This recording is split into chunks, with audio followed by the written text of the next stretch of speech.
Presentation from ABC Sports. The American League Eastern Division, July 19, 1978, the Boston Red Sox led comfortably 9 games over Milwaukee, 12 games over Baltimore, 14 games over the New York Yankees. But come on down the summer and into August and into September, and the Yankees suddenly were on top by 3 full games over the Boston Red Sox on September 16. But now we have come to the end of the season. The season will be 1 game longer than scheduled because the Boston Red Sox and the New York Yankees finish all even at 99 and 63. And today, live from Fenway Park in Boston, Massachusetts, the second playoff game ever in the American League matches the Yankees and the Red Sox from Fenway Park. This ABC Sports Exclusive is brought to you by Chevrolet and your Chevy dealers coast to coast. And by Light Beer, everything you always wanted in a beer and less. This has been, in many ways, an historic season for baseball. Total attendance more than 40 million, both the American and National Leagues going over 20 million. And that is the first time in baseball history that has ever happened. This being the second time in American League history that we have had a playoff game. It was 30 years ago here at historic old Fenway Park that Cleveland beat Boston by a score of 8-3. And we come to number 2. The Red Sox are right here, primed and ready to go. There are 2 men in this ballpark today who were involved in that 1948 game. The manager of the Yankees, Bob Lemon, was a starting pitcher with the Indians, and the Boston coach, Johnny Pesky, started at third base that day and got 1 base hit. The place is full. Why wouldn't it be? My goodness, if there isn't something about a moment like this in sports that stirs your faithful and rouses the competitive juices in a man, you got no business being involved in sports. Because this is one of those games that perhaps could be counted even more important than a World Series, or even more important than a playoff game, because those are series. This one, 1. That's it. Bottom line, you win, you go to Kansas City to play the Royals for the American League Championship. You lose, you go home for the winner. Hello again, everybody. I'm Keith Jackson, and it's a tremendous thrill for me to be here at this old ballpark where for the second successive year they have drawn over 2 million, and the seating capacity is not that big, just under 34,000. We'll have more than that here today, but it speaks well of this old game that has gone on so well for so many years, and the drama that's come along this year as the Yankees threatened to come unglued early in the year. Bob Lemon took over July 25. Since that time, the Yankees have won 47 and lost 20. Don Zimmer sat almost helplessly and watched his Boston Red Sox slide from first place into second place. But here they are with 1 more chance to grab the ticket to Kansas City. Working with us today, Don Drysdale, who's been himself involved in moments like this. Both teams are tired, but so what? Well, that's right, Keith. So what? Because they realize, as you say, the winner goes to Kansas City, the loser goes home and spends maybe a comfortable winner, maybe a miserable winner. But when we look at the 2 starting pitchers this afternoon, you're looking at a couple of things that are just a little bit different. Number 1, Ron Guidry has only pitched with 3 days rest 2 times this year. He's always worked with 4 days rest and pitched on the 5th. Bob Lemon geared him for this. He knew that if this came to be, he wanted his ace to go against the Boston Red Sox. And when you talk about that game years ago in 1948, the Cleveland Indians and the Boston Red Sox, it's kind of fate would have it, because it was a left-hander at that time, Gene Bearden, who won the ball game for the Cleveland Indians, and at that time, of course, it was the Boston Red Sox who went home. But Mike Torres is going to try and counter that this afternoon. Last year, he was the kingpin in pinstripes for the New York Yankees. This year, wearing the uniform of the Boston Red Sox, coming over as a free agent, he'll try and turn the tide on his former teammates. I would consider Mr. Guidry the Excalibur of the Yankee arsenal.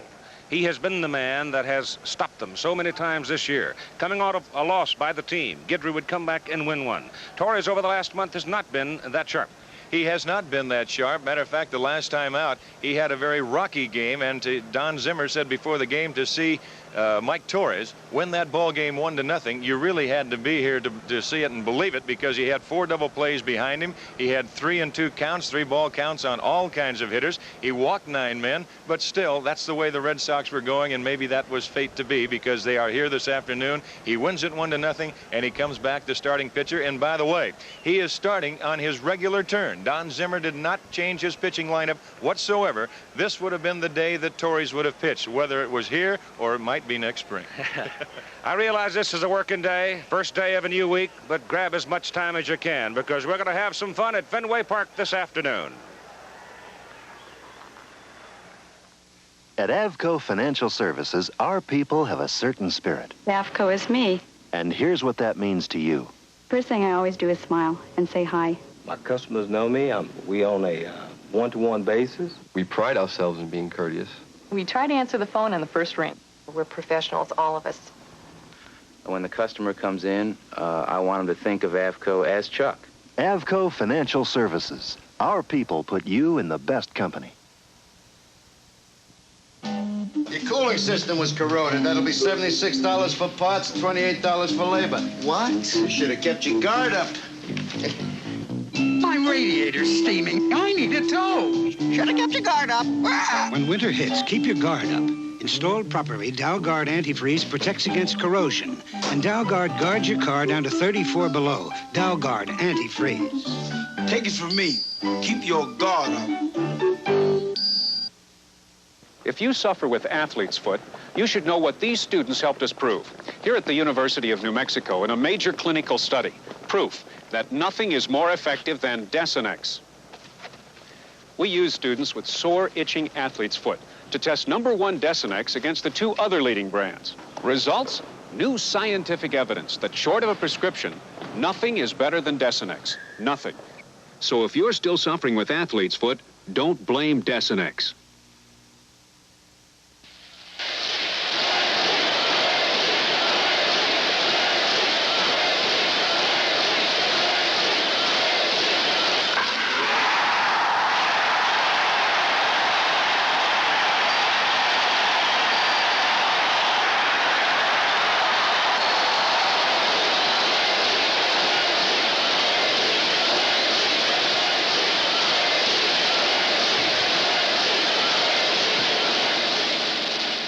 The preceding was a message on behalf of Major League Baseball.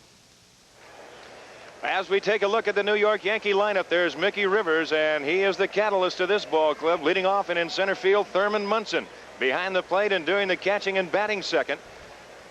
Hitting third, and once again over the 300 mark in right field is Lou Piniella. The man who came on strong, Reggie Jackson, in the last part of the year, the designated hitter for manager Bob Lemon, hitting in the 4th spot. And there's a man who's been red hot, Greg Nettles. At third base, he will hit 5th. Batting 6th, and at first base, Chris Chambliss, 274 on the year. And Roy White, the veteran, out in left field. He will bat 7th. Hitting 8th, Brian Doyle at second base. A late scratch, of course. The fine second baseman, Stanley, is hurt, and there's Bucky Dent, the shortstop. He will bat 9th. And the starting pitcher, Ron Guidry, as the Boston Red Sox take the field, Keith.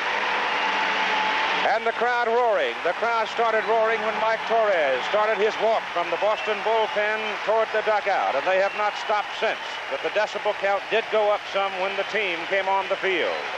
And as they go into their defensive positions, let's set the Boston defense for you this afternoon. Playing at Fenway Park, of course, you're dealing with the old monster, the green wall that is just a short distance away from home plate. You look at it and you think, why, my grandson could hit one over that. It's not that easy. The wind is blowing in, and Carl Yastrzemski is as skillful as anybody playing caroms off that wall. He's so many times in his career held swift people to singles. Out in center field, a man who's been carrying a red-hot bat, a fine defensive player, Fred Lynn. Over in right field is where the change is. Jim Rice, Major League Baseball's leading hitter of 1978, is in right field. Normally, you'd expect Dwight Evans, but he's not there. At third base, it is Jack Brohammer, and the Red Sox win streak started when he moved to third, replacing sore-armed Butch Hobson. Rick Burleson has probably been playing the best baseball of anybody over the last month. At second base, Jerry Remy, little fella who is a fire plug and a fighter all the way. Great speed. The boomer, George Scott, at first base. Bat has been relatively quiet this year, but he is always a threat at the plate. Behind the plate for Boston, the man who stabilizes this entire team, Carlton Pudge Fisk. And on the mound, the big right-hander, Mike Torres, who got a couple of wins in the World Series for the Yankees a year ago, in Boston this year. Those are his numbers, and he has not been particularly effective over the last month.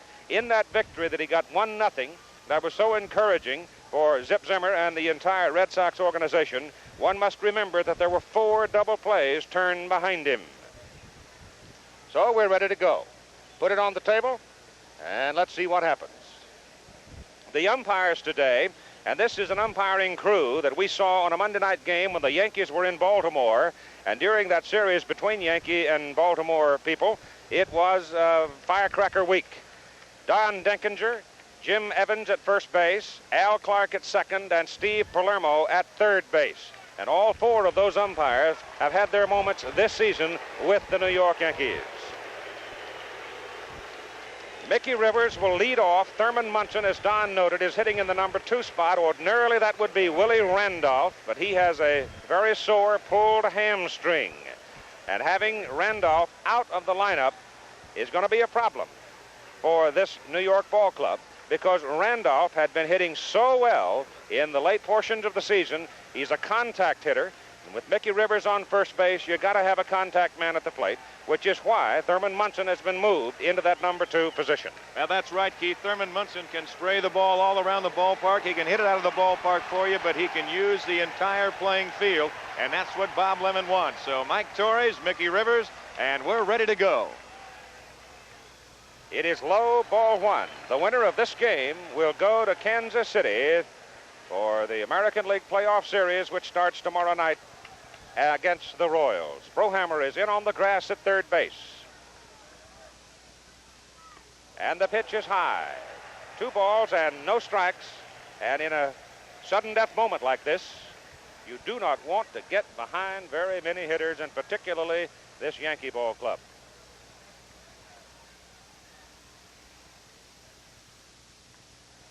Ball 3. Now, the big thing that will happen right here at times, and not only to a veteran like Mike Torres, it'll happen to anybody. And if someone says they're not nervous, they are just flat telling a fib right there, because you've got to be nervous in a game like this. And the thing that you want to try and stay away from, it'll take a little while at times, but you try not to overthrow. And he walks Rivers, and he doesn't come close. So Mike Torres is yet to find the strike zone, and now he will face Thurman Munson with Lou Piniella moving to the on-deck circle. 15. Torres has had no arm trouble this season. His record 16-12. Pitching to Munson now at a .297 average and 70 runs batted in. The wind is not that strong, but the big flag in left center field is moving quite a bit. So it's going to cut down the distance for fly balls hit to left, but might very well help those hit to right.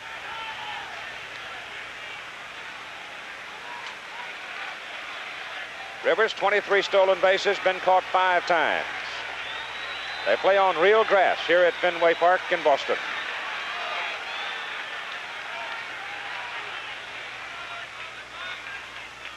Rivers edging off first base as Torres checks him, and he goes, and the pitch is high, and the throw through, and he's safe.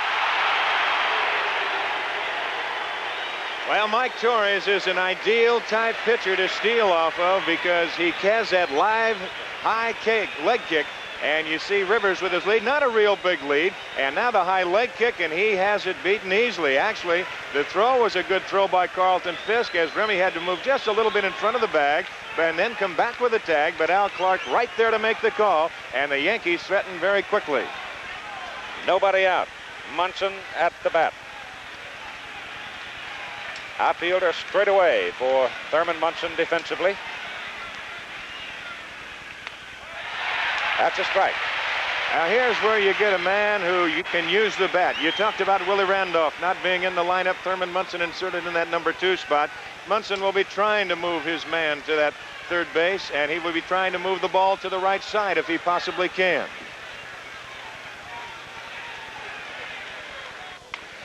Torres goes outside. The thing about Torres, if he's going to be successful, he's got to try and keep the ball down. Mike throws fairly good, but he doesn't throw that hard that he can overpower you and keep riding that ball high. 1-3 against the Yankees this year. Munson swings late and misses, and that time Torres came inside with him. Munson trying to ride it off to the right side, and Mike just blew it by it. And that's exactly what Thurman was trying to do. There you look at the distances, and there's all kinds of angles here at Fenway Park in Boston. But Munson trying to drag his hands through and move the ball to the right side, and Torres at that time did get it in a good spot. I think he fooled Thurman. That pitch bounces at the plate. Rivers holds at second base. No advance. The count now 3 balls, 2 strikes. Nobody out, and Mickey Rivers, who walked the lead, stole second, and now sits out there. And Torres mops his brow. It is not a warm afternoon. It is most crisp and comfortable. I guess you would call it perfect pitching weather. It is. It's just like a fall day here in Boston. The temperatures, they said, were going to be in about, the middle 60s, maybe the high 60s, and that is perfect. Dick Hauser coaching at third, Gene Michael at first. They throw back to second, and Rivers easily back in there.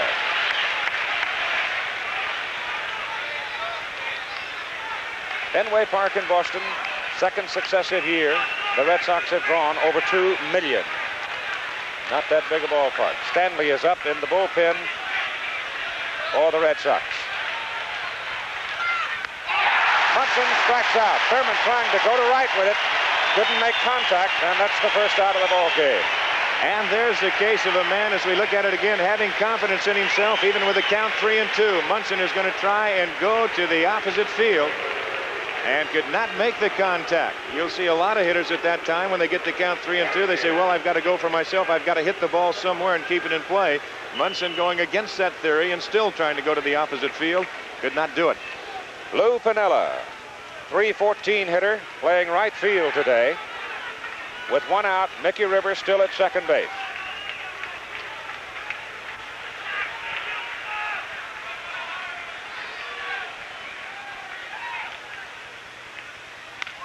Roll to third. Brohammer gloves it. Chases Rivers back. 2 out.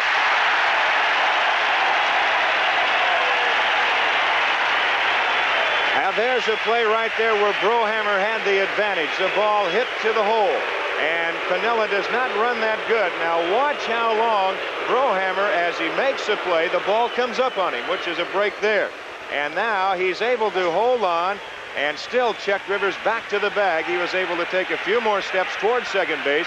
There was nobody covering third, and Rivers, you knew, wanted to go if he could. Reggie Jackson, the designated hitter, hitting in the number 4 position. Month of September, 7 home runs, 25 runs batted in. Reggie says in dog days, get down toward the latter part of the season, pitchers lose a yard off the hot stuff. A little easier to reach. 26 home runs on the season. 2 out. Rivers at second.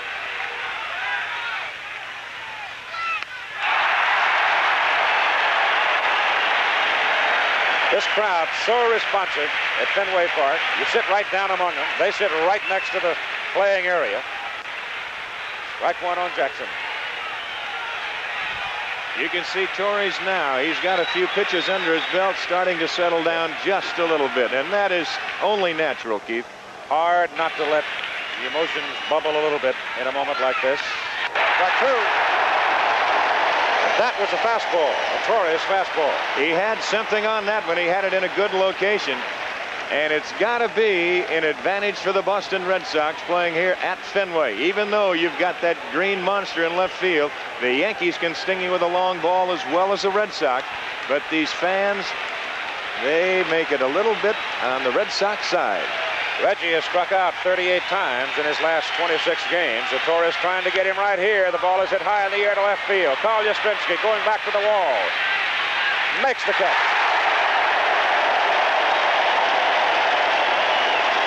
Yankees waste Mickey Rivers at second base after 1/2 inning of play in this sudden death playoff game. No score.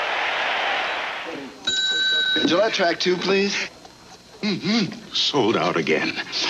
Say, you look like a double-edged man to me. Daring, unafraid. No, the Gillette Track 2 gives me a more comfortable shave. Silly me. These other twin blades will fit your Track 2 handle. Yeah, but they're not Gillette Track 2. Yeah, but... Sorry. To guys who use a twin blade Gillette Track 2, no other blade will do. Gillette Track 2, please. You're the one. You better watch your fries, or they may disappear before your very eyes. McDonald's world-famous fries are so delicious, nobody can resist them. So watch out. Keep your eyes on your fries, they're too hard to resist. Keep your eyes on your fries, because no fry tastes like this at McDonald's. Keep your eyes on your fries. We do it all for you. We do it all for you. We do it all for you. Let's take a look at the Red Sox lineup. That's Rick Burleson will lead it off. He'll be at shortstop. And a scrappy little guy, Jerry Remy, batting second and at second base. Jim Rice with 46 home runs on the year in right field. The veteran Carl Yastrzemski in left field. 16 home runs on the year, 79 RBIs. And Carlton Fisk, who handles his staff so well, batting fifth, doing the catching. Hitting sixth, the red-hot bat of Freddie Lynn in the lineup in that sixth position in center field. The designated hitter is Butch Hobson. Hobson can't throw across the infield, but Zimmer will use his bat. And the boomer George Scott hitting eighth. He's at first base. And batting ninth, Jack Brohammer, who has filled in very well for the Red Sox this year. Defensively for the Yankees, it is White, Rivers, Pinella in the outfield. Third to first, it's Nettles, Dent, Doyle, and Chambliss. Munson back at the plate, and Ron Guidry on the mound. Ron Guidry, first time with 3 days rest was September 24. The first pitch to Rick Burleson, fouled away. Toronto knocked him out in 1 2/3 innings. He pitched again with 3 days rest on September 28. And he probably came back quickly because he had only thrown 35 pitches when Toronto chased him in 1 2/3. So here he is, a lithe left-hander, 160-pounder, maybe. Rocks in his pocket. 24-3 on the year. Breaks that hard slider off inside, an almost impossible pitch to handle if he gets good location with it. That is a super pitch, and when he keeps that down and right in on those right-handers' knees, it is an awfully tough pitch to hit. Just off the outside corner, and the count now on the leadoff man for the Red Sox, Rick Burleson. 2 balls and 2 strikes. Don, I don't believe anybody works harder at getting the leadoff man in the inning than this fellow Guidry. And obviously, he's been successful at it. The record tells you. Well, that's the most important hitter in any inning. He comes high, and he goes, did he call it strike? Whoa. Burleson making some noise about it as he walks away, having looked at a call third strike. Well, it was a pitch before that Guidry thought he had, and this time it was Burleson who thought that it missed. And we take another peek at it. Trying to bring it from the outside in, and Denkinger says he got it. And 1 gone. Jerry Remy, 276 hitter, the second baseman for the Red Sox, leans away and takes it high and tight for ball 1. Remy has hit safely in 26 of 27 games when he was hurt August 25. High pop. It'll go out into the left field area where Roy White, the senior Yankee, makes the catch for out number 2. Keith, when you look at these 2 starting lineups here, the Yankees and the Boston Red Sox, there's a 100-point difference. There's a hand in the background as Jim Rice comes on. The Yankee starting lineup against Mike Torres this year has hit at a 307 combined mark. The Red Sox against Guidry this year have hit 100 points below 207. Wow. But here is the man who led the major leagues in hits, in total bases, in triples, in home runs, in runs batted in slugging. Right. You think that little guy from Louisiana didn't challenge him right there?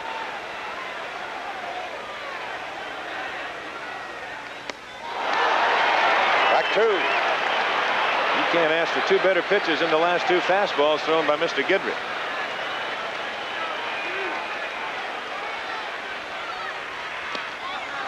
Low. 1-2. 2 out and nobody on. No score. First inning. Yankees and Red Sox. The winner goes into the American League playoffs against Kansas City tomorrow night in Kansas City.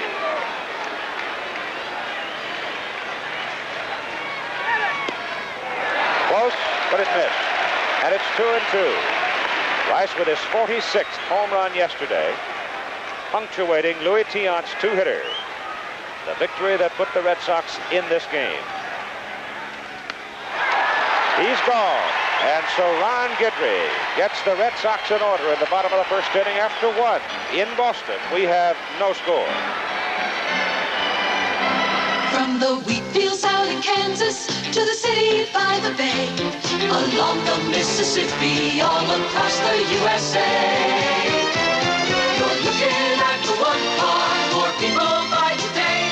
This is it, America, the new Chevrolet. The new Chevrolet, a new generation car bought and embraced by more than 1 million people in its first 2 years. Caprice and Impala for 1979. This is it, America, the new Chevrolet. When your headache says, take something strong. common sense says, Take something safe. 6 popular headache remedies. All are safe, used as directed. All but one are regular strength. Of all these, only one. Anacin combines that safety with extra strength. Anacin's pain reliever is recognized by experts as safe, used as directed. Strength with safety. That's common sense. Of all these, only one. Anacin combines safety you expect with extra strength you want. Head and Shoulders doesn't have it. Selsun Blue doesn't have it. Only Denerex has it. An extra relief medicine to stop dandruff itch. You can feel it tingle. All 3 shampoos have dandruff medicine. But only Denerex adds a second medicine. An exclusive anti-itch medicine dermatologists recommend. You can feel it tingle. That's extra relief medicine, and only Denerex has it. Denerex stops dandruff itch with extra relief medicine no leading shampoo has. Leading off for the Yankees, Greg Nettles, third baseman. Before the ball game, I talked to the veteran about the Boston pitcher Torres. Greg, how do you feel about Mike Torres? Now, you were a teammate with him a year ago. Today, in a big money ball game, you're going to be looking at him. Yeah, I had a lot of respect for Mike last year, and I lost a lot of that respect over the winter when he was traded over here. He had some bad things to say about us as a team and individually, too. Rather than thanking us for the job we did for him and getting him a nice contract with the Red Sox, he turned around and badmouthed us, and it really hurt a lot of the guys on this club. They lost a lot of respect for him in that way. But you know he's a good pitcher, and we'd like to beat him more than anybody on that club. So Greg Nettles will step in now with Chris Chambliss on deck and Roy White to follow. And Nettles at .278 on the season with 27 home runs, and he's had a tremendous year at the plate. His previous best was a .267 average back in '75. And he also leads New York this year in 13 game-winning base hits. Now, time delayed just a little bit, Keith. They had some banners hanging over the bleacher section out there right by the yellow line in center field. They had to strip all those down. They felt as though that it could impair the view of the hitter and picking up the wall. They're pulling down all the signs out there. And there's signs all over the ballpark. There's no question about that. You know that you're in Red Sox country right here, but they want to try and get them down and let everybody have an equal shake.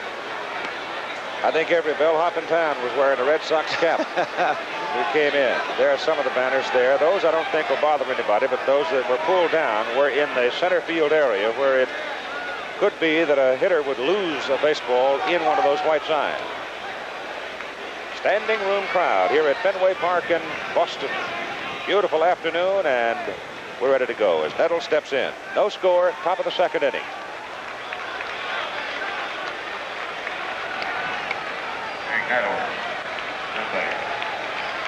In September, Nettles can hit anybody.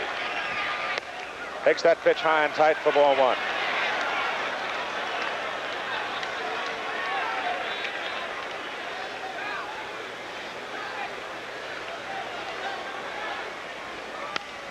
High to the infield. Rick Burleson back shades his eyes from the bright sun. Makes the catch. Don Zimmer said Burleson had made some plays that could in the years to come become legendary. He just feels that this young man has played remarkable baseball for the last month. But I have a feeling that he's been pretty remarkable the whole season. He's had a good year, and it really hurt him when he was out for a while and injured, also when Jerry Remy was out for a while, but now they've got him back in there. Boy, I'll tell you, they make a great double play combination. Burleson you're looking at, and Remy the second baseman. Yankee first baseman Chris Chambliss takes inside, ball 1. Chris is struggling at the plate right now. He has 3 hits in his last 24 at-bats, all of them singles. The big quiet man, so steady. There's a strike. It's 1-1.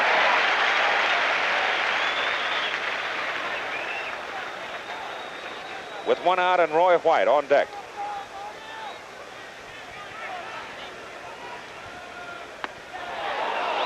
Close, just inside. 2 balls.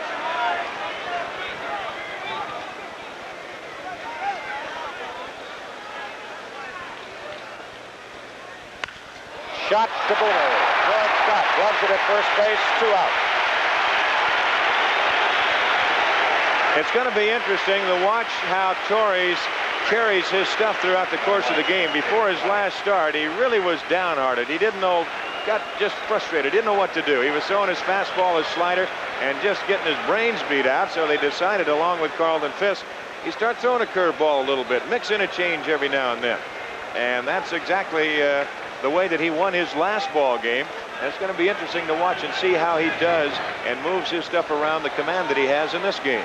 Switch hitter Roy White, the senior member of the Yankee playing roster, inside. Started playing regularly when Billy Martin stepped out and Bob Lemon took over. And we told you, under Bob Lemon, the Yankees are 47-20. Swing and a miss. With 2 out and nobody on. Torres walked Mickey Rivers to lead the ball game. Mickey stole second, expired there as Torres got the next 3 Yankees in order, and now he's retired 5 in a row. Foul into the crowd.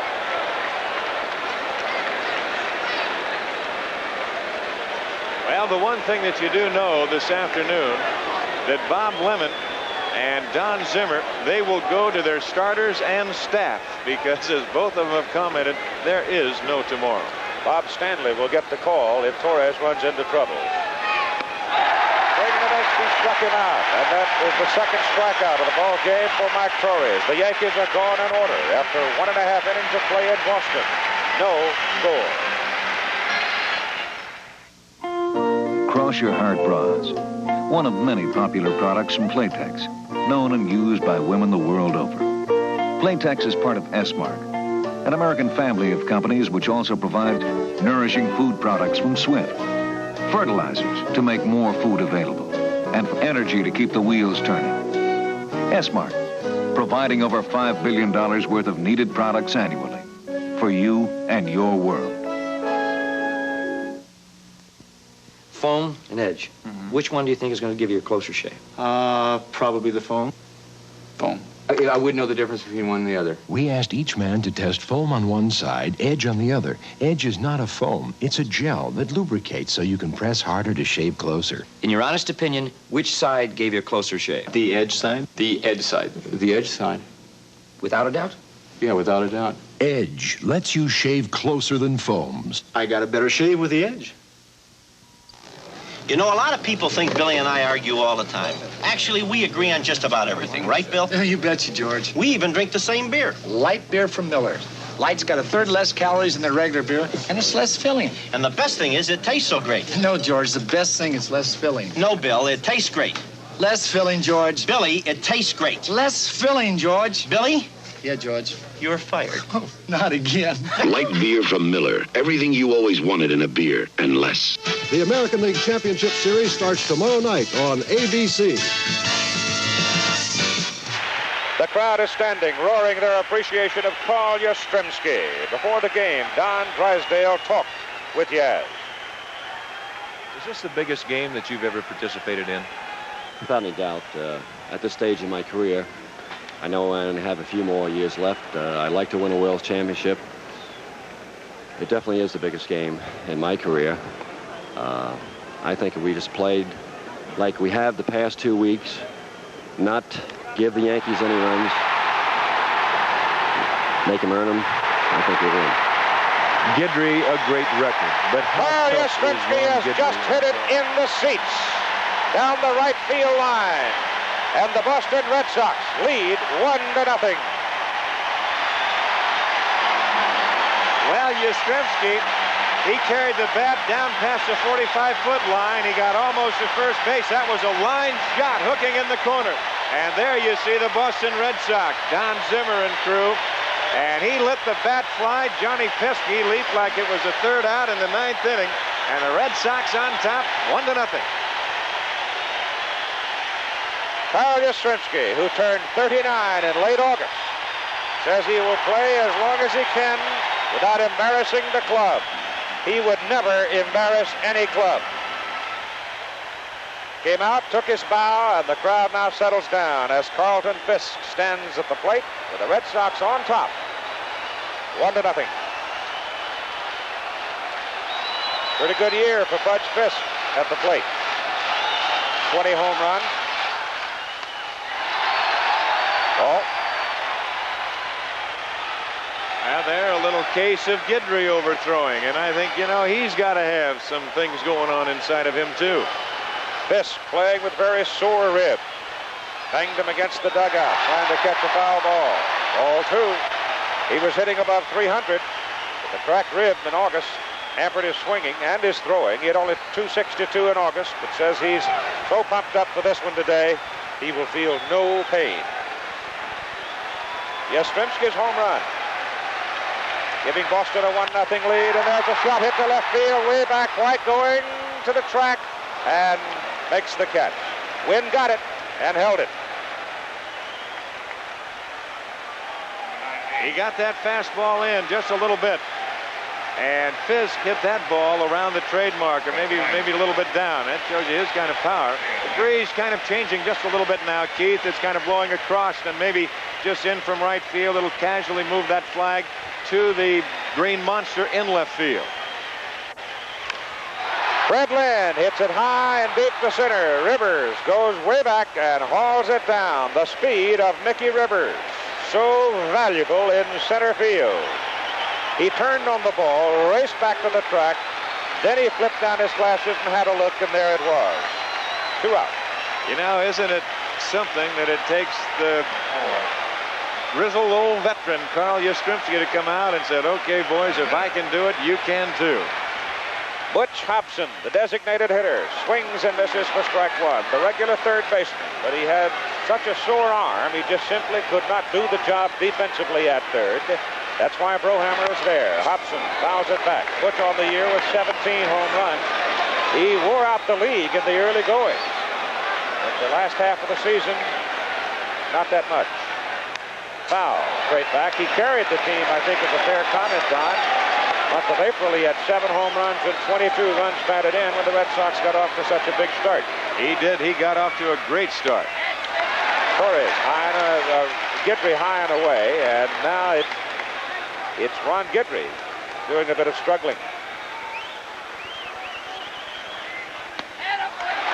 Don Zimmer said that he just had to get him out of there as a regular, and that's when he's inserted Brohammer at third, or at times Duffy. He said he just couldn't get the ball across the infield. And he said, I had to do something, but he said I still had to keep his bat in there because he was getting a few hits. Bounced at third for Nettles. Craig throws him out. The inning is over. But the Boston Red Sox get a home run from Carl Yastrzemski, his 17th of the year, and take the lead 1-0. You know me as Mr. Goodwrench, the professional mechanic who cares about your GM car. But your participating GM dealer also has a Mr. Goodwrench who cares at the service write-up desk and in the parts department. We're all over the service department, just to be sure your GM car gets Mr. Goodwrench professional care. You never had it so good. Keep that great GM feeling With Mr. Goodwrench. That's us. And genuine GM parts. Ben Crenshaw's game takes concentration. So does mine. That's why I use the Canon AE1. It's fully automatic, so I can concentrate on my shots.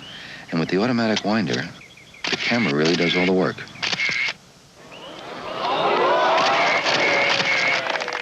You try it, Ben. Are you serious? The Canon AE1 is so easy to use. About all you do is focus and click. The surprisingly affordable Canon AE1. So advanced, it's simple. When you go shopping, you go to a supermarket. But did you ever wonder where giant industry shop? When industry goes shopping for firefighting systems, for automotive components, for true tempered golf shafts, for stainless steel, they shop at one place. The place? Allegheny Ludlam Industries. The supermarket. Among the crowd this afternoon here at Fenway Park, Senator Ted Kennedy, munching on peanuts and enjoying himself. For the New York Yankees, it'll be Brian Doyle, the second baseman, Bucky Dent, the shortstop, the top of the order, Mickey Rivers. Doyle playing in place of Willie Randolph, out with a very sore, pulled left hamstring. Brian Doyle from Cave City, Kentucky. Came over from the Texas Rangers in 1977. Hits it in the air to the right side. Second baseman Jerry Remy goes back and calls and makes the catch.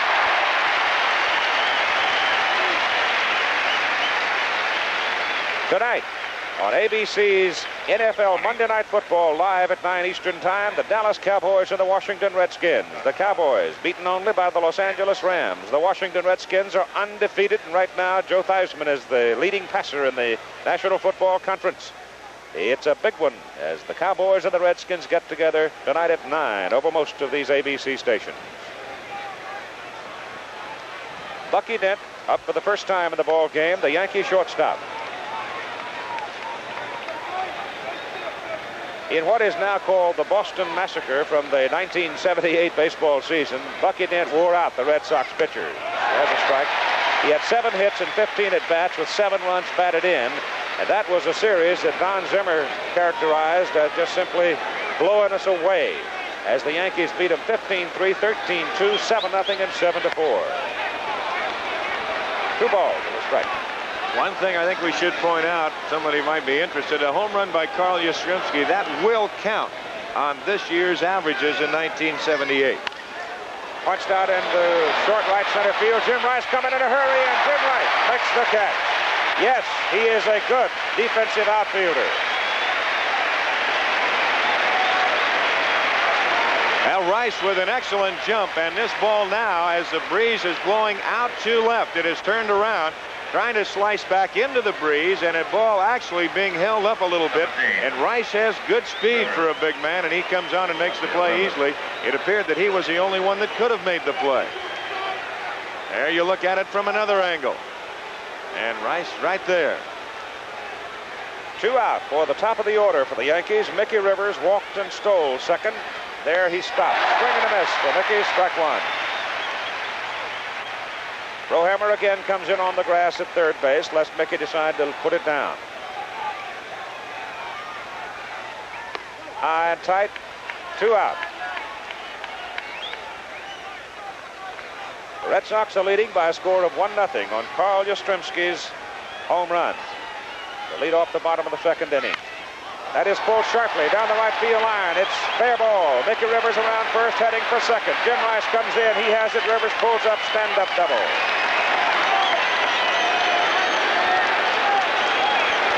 Got to keep this guy off the bases, but if you're going to have him on bases, you're better off to have him out there with 2 out. That's right, and that ball, there was no chance for George Scott. It was hit hard down the line, and then after it did hit the wall, it kind of stuck a little bit. There's padding along there. It hit that wall and didn't really carry him back out to Rice the way that you would expect it to. It just kind of rolled back out there a little bit, and Rice a long way to go, but I don't think he could have thrown Mickey out anyway. So the Yankees with Rivers on second base with 2 out of the top of the third inning. Thurman Munson at the plate to face Torres. Thurman struck out swinging in the first inning, but then he was trying to punch the ball to the right side to move the man along. Now, with 2 out, he can wheel away.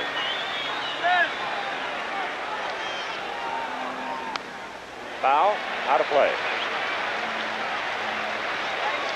Wind has shifted a little bit now. If the flag tells us anything, it probably will be less a problem for the right-handed batter.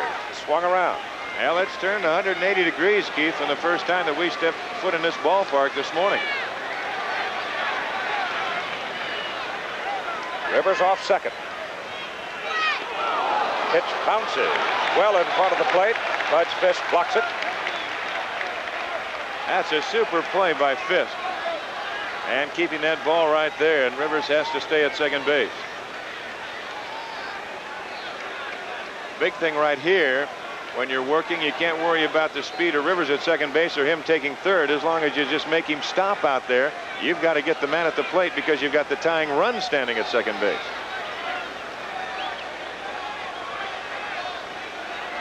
Munson back in. Pinella's on deck. Top of the third. 1-0 Boston.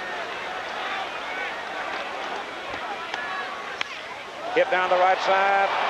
Foul in the crowd. It's a souvenir.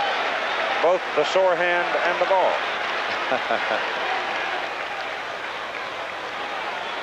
Now that's what we say about Thurman Munson. He uses all the lines, the right side and the left side, and he'll hit it anywhere. And at times you think you've made a real good pitch on him, and all of a sudden he'll just take and he'll go right with you to the right side and hit it all over. Good spirits. I talked to him earlier today. Said this is my kind of ball game. Rivers edges off. Crowd yells, then groans. They did not get the strike call.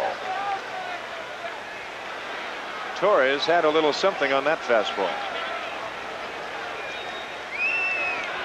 2-2, 2 out. Rivers at second.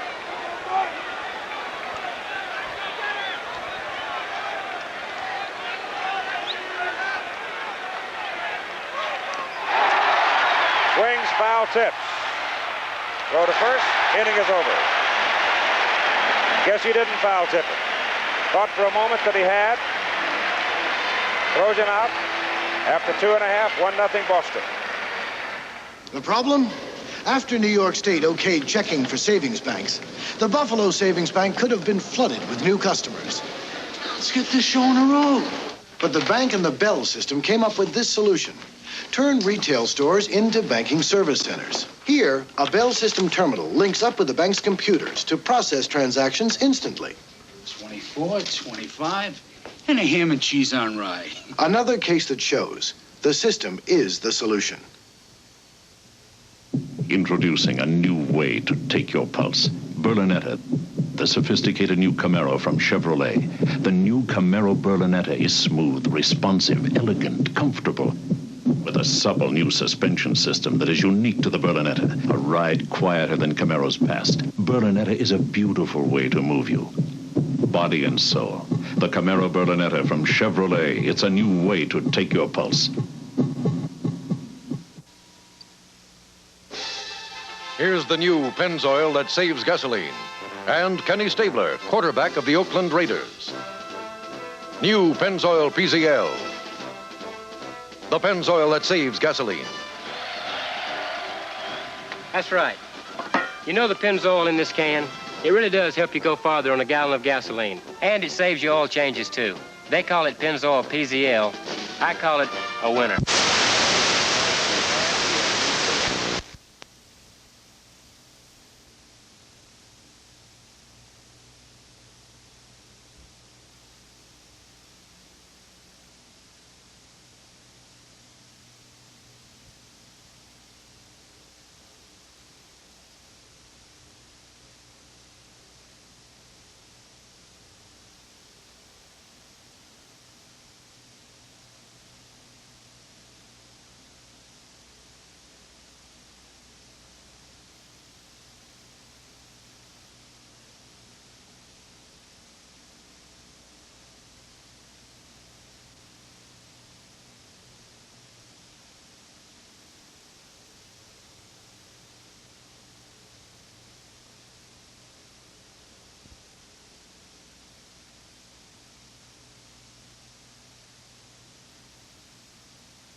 Brian Doyle.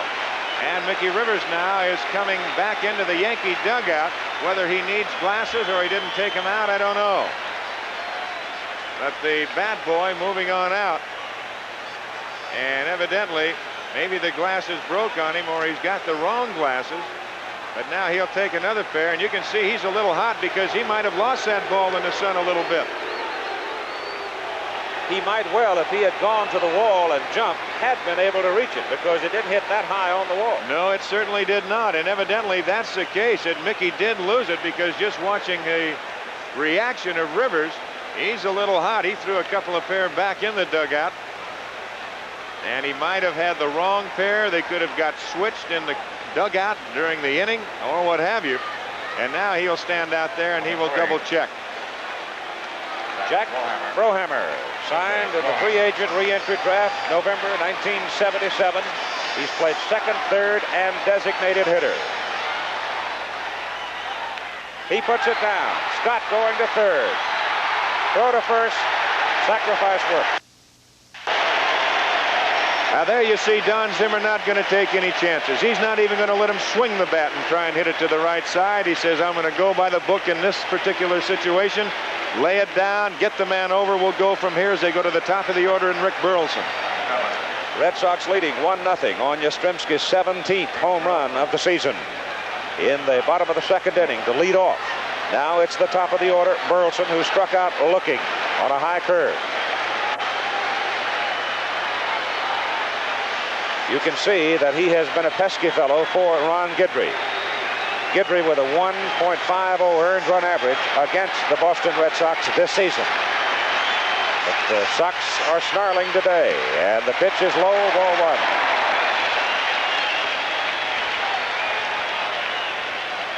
Infield is up as Burleson stands in. Homered yesterday, a two-run shot. Pitch is low. Burleson wants the ball check. They throw it out. Don Denkinger, the home plate umpire. And the Yankees have brought their infield in. Ball is hit to Greg Nettles at third. Scott will have to hold on. Throw across, two down.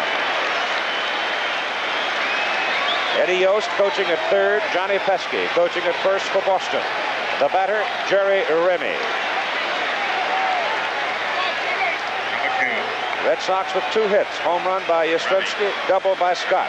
Scott's double led this inning. He's at third. It'll take a base hit or a mistake to deliver him now. Strike. That is a nasty pitch from a left-hander to a left-hander right there. Jerry just said, well, I'll give you that one. Just outside. Remy hitting .344 over the last 15 games. And over the last 15 games is when the Red Sox found a second win. On the outside corner, and Remy beats on it. 1 ball, 2 strikes, 2 out. George Scott at third. And let's look at that last pitch one more time. A little delayed call by Denkinger. Hit in the air to left field. Roy White makes the catch, and the inning is over. So the Red Sox threaten with Scott's leadoff double, but they can't bring him home. And after 3 innings of play, it's Boston 1, New York nothing.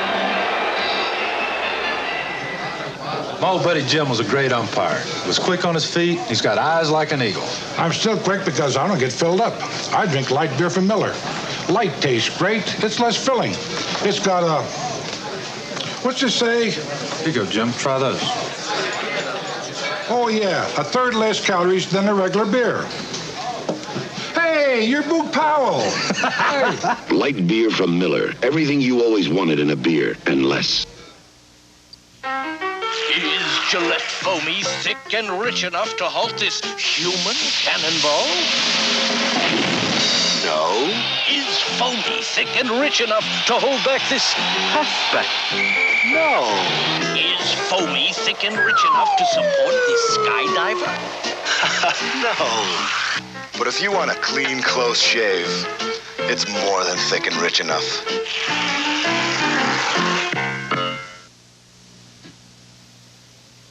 Look at all the ways heads are turning to Vitalis.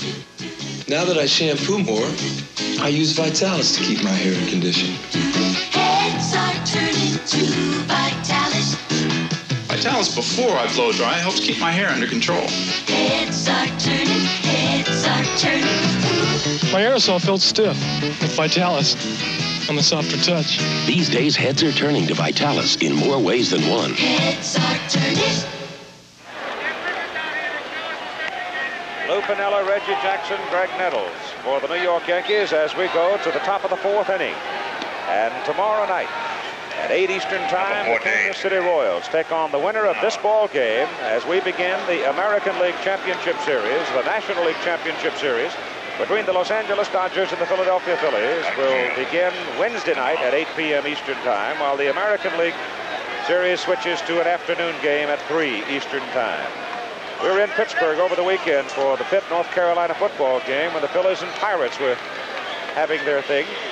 And I thought they were going to tear Three River Stadium down when the Pirates won that doubleheader last Friday night. Well, that was a big doubleheader win. They made a spirited bid to come back in a 10-8 ball game on Saturday, but the Phillies got the win and got the Eastern Division Championship, their 3rd in a row.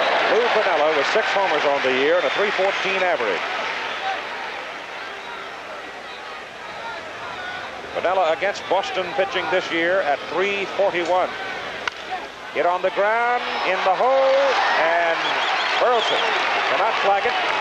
It eluded Brohammer, and Piniella's aboard with a base hit. That's the 2nd hit of the ball game for New York. Both teams now with 2. The Red Sox 24. lead 1-0. Jackson. Cleanup hitter Reggie Jackson with Greg Nettles to the on-deck circle. The Yankees have the leadoff man aboard for the 2nd time in the ball game. Piniella, however, does not represent the speed like a Rivers, for example, who led off the ball game by walking and stealing second base. Lewis also had a sore heel. Said it's all right now. Wouldn't tell you if it wasn't on a day like this. I was just going to say it'll be all right today for sure. Jackson with a fly ball to left field. First time up, 0 for 1.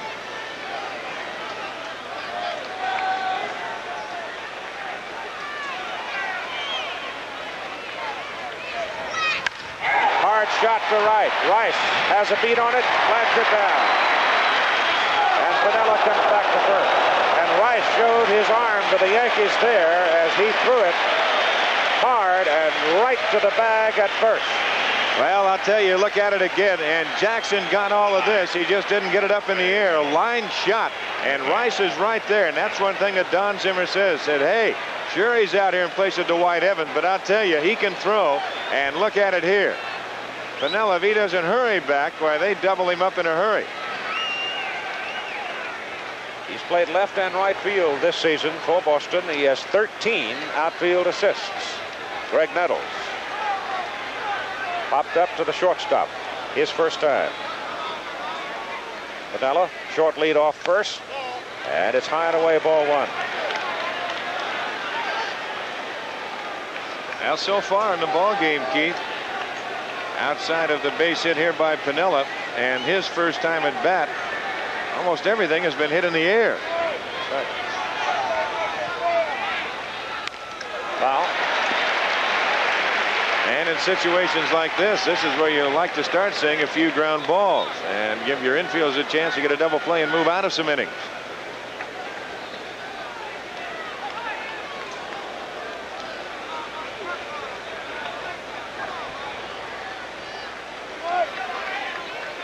One and 1 count on Greg Nettles with 1 out and Piniella at first base. Rice is deep in right. Lynn shaded toward right center. Infield back on the right side as he punches it foul in the crowd. Cued it. A lot of room down the left field line. If he could dump it in the corner, he could run all day. He got that in a good location on Nettles. When he keeps his fastball down, it'll have a tendency to tail away from a left-hand hitter and into a right-hand hitter. And of course, Nettles, he is a good pull hitter. And you keep that ball down and away, it's going to make it a little bit tough on him. You're going to get reaction just like that last ball. Shoot it off to the left side.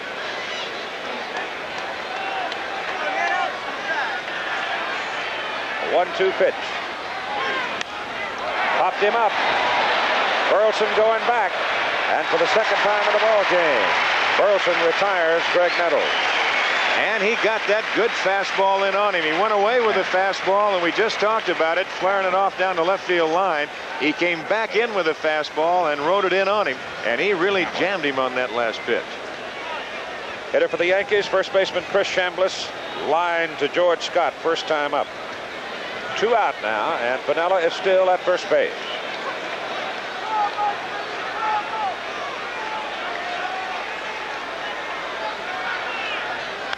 Fouls it here. You bring your glove with you today? Almost had a souvenir there. This is one of those games that'd be fun to take one home from. That's right. Only the second time in American League history they've had a one-game playoff to determine the title. Beat on the ground to the shortstop. Burleson steps on the bag at second. The inning is over. So, again, the leadoff man cannot move around. And the score continues after 3.5, 1-0 Boston. Your cooling system was corroded. That'll be $76 for parts, $28 for labor. What? You should have kept your guard up. My radiator's steaming. I need a tow. Should have kept your guard up. When winter hits, keep your guard up.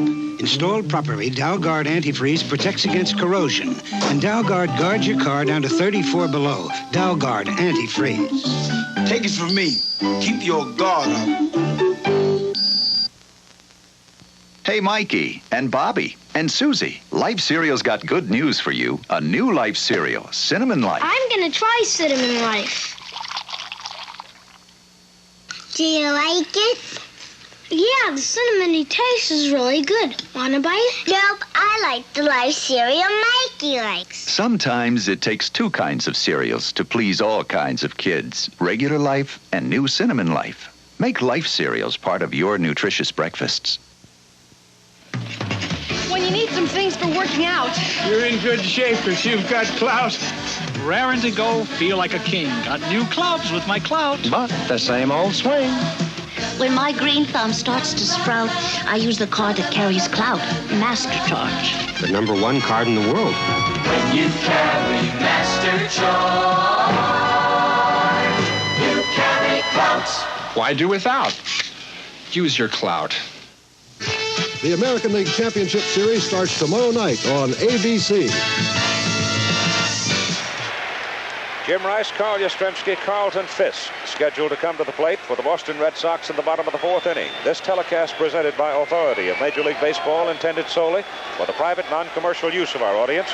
Any publication, reproduction, retransmission, or other use of the pictures, descriptions, and accounts of this game without the express written consent of Major League Baseball is prohibited. The American League home run leadership reflected there, Rice with 46. He has not damaged Ron Guidry this season, however, going 0 for 8 against him.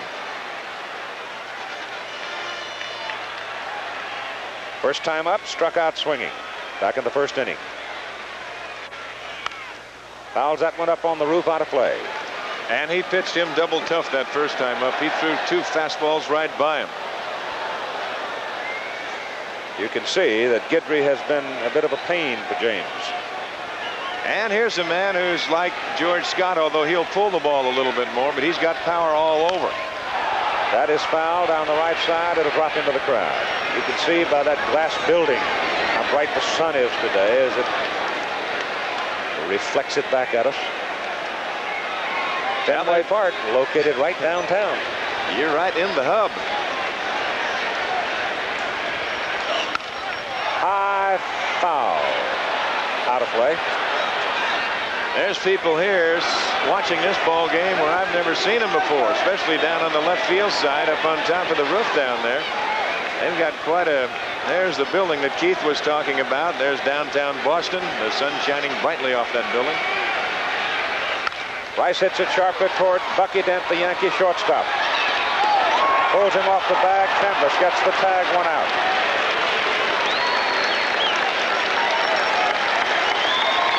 Rice with good speed, and Bucky knew he had to hurry a little bit. The pitch was high, and Chambliss came over to make the tag. And he gets him just as he goes by, and Jim Evans, the first base umpire, right there to make the call. Carl Yastrzemski at the plate. The crowd is standing. He hit the home run back in the second inning to give the Red Sox the 1-0 lead. Into July, bad back for Yaz. Pitches inside. He was out 5 games in the middle of August with a sprained right wrist, causing him trouble. And that wrist is still sore. Pitches outside.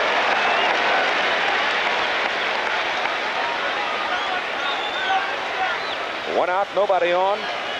The Red Sox hitting in the bottom of the 4th inning. Fisk is on deck. Big swing. There's some of the people on the roof that we were talking about down the third base side. I mean, when they say undo a couple of buttons and take a good rip, pal, that's what they mean. Sore wrist and all. He didn't get cheated that time. The count is 2-1 on Carl Yastrzemski. You see the wrist is banded. That's foul. Every time he swings the bat and fouls the ball away or fails to get it, it hurts. When he hits it solid like he did back in the second inning, I doubt there's any pain. That felt real good. Again foul. So it's 2-2 on Yaz. The Kansas City Royals waiting for the winner of this game to begin the American League Championship Series. 8 o'clock tomorrow night, Eastern Time. It's going to be interesting to see in that series just how momentum will be. Hey, you get some people on the building across the street. High foul out of play to Carl Yastrzemski. The Royal pitchers have been announced for their rotation. Dennis Leonard will open up with a record of 21-17, regardless of which team comes to Kansas City. Then it'll be Larry Gura at 16-4 and Paul Splitoff at 19-13. And Yaz is gone. So Guidry gets his 3rd strikeout of the ball game for the 2nd out, and Carlton Fisk coming up. Now you see where the bad wrist comes into play. Yastrzemski trying to hold up, but once he starts at bat, and with the bad wrist, he just can't do it. No way whatsoever. Fisk at the plate has come away with a sore elbow while he was trying to favor the sore ribs. Yesterday, he ran into John Mayberry, the Toronto first baseman, and that's like running into a pole, and he hyperextended his right arm a little bit. It's sore today, but you saw from the throw that he gave us back in the 1st inning on Rivers, he still has his Hummer.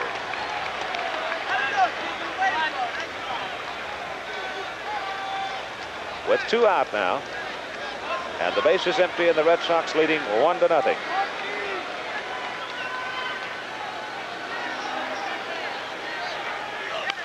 Foul, out of play. 2 strikes on Carlton Fisk.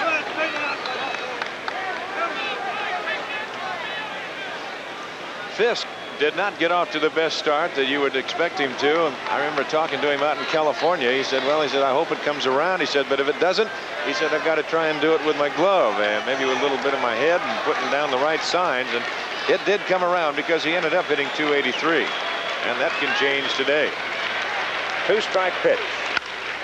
Hit high, hit deep to center field. Rivers goes back, has room, makes the catch, and the inning is over.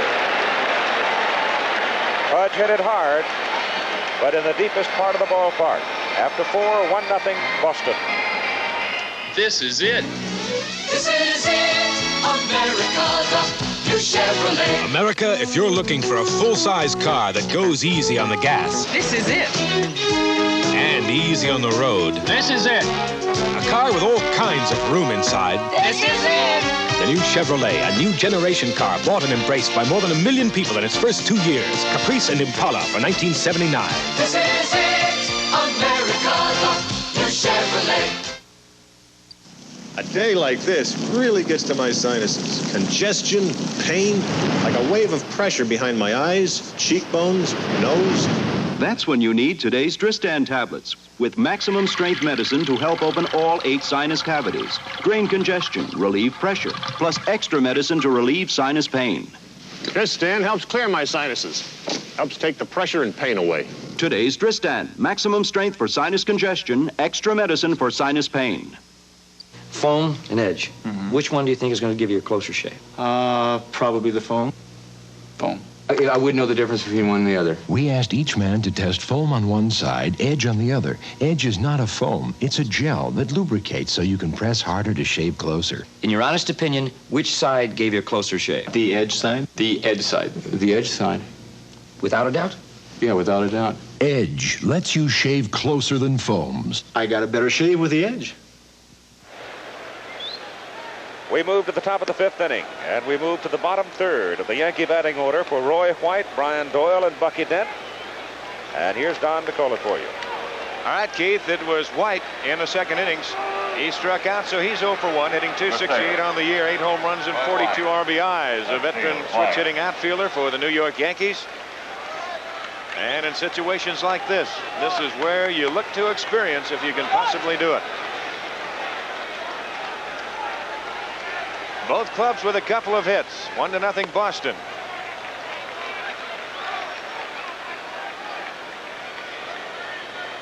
Brohammer, the third baseman, will play right up at the edge of the grass at third. White will drop one down every now and then.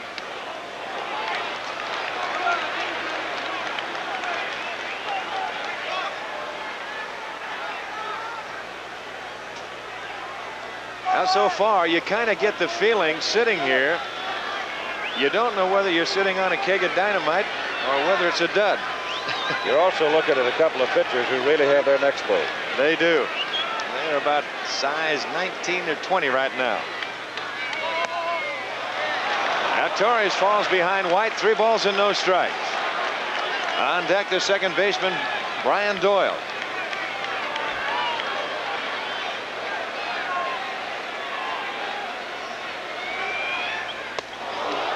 That is ball 4.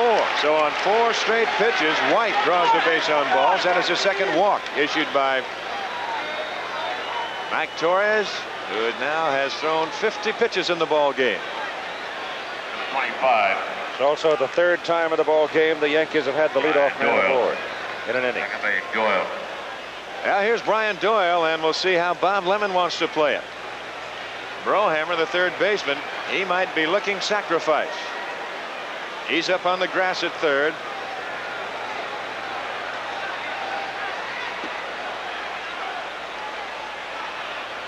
He's not gonna. 0-1 to count.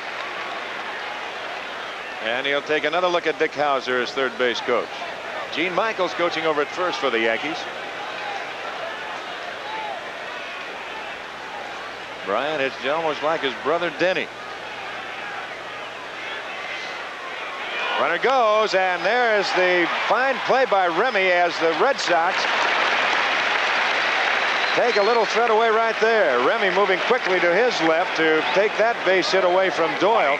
It was Burleson who was covering as Bob Lemon went to the hit and run, and Doyle pulling the ball. Now they move the man to second base. White at second. And here's Bucky Dent.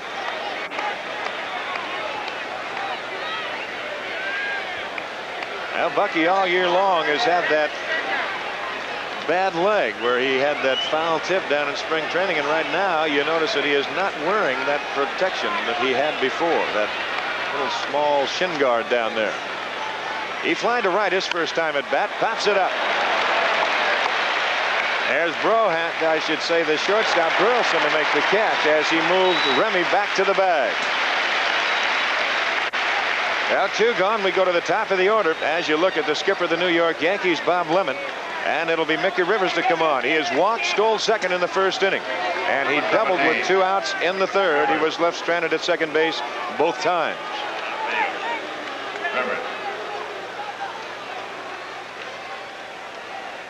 Now the tying run at second base for New York in the name of Roy White. And here's a man who they said for the last few years he makes the Yankees go. When he goes, the Yankees go.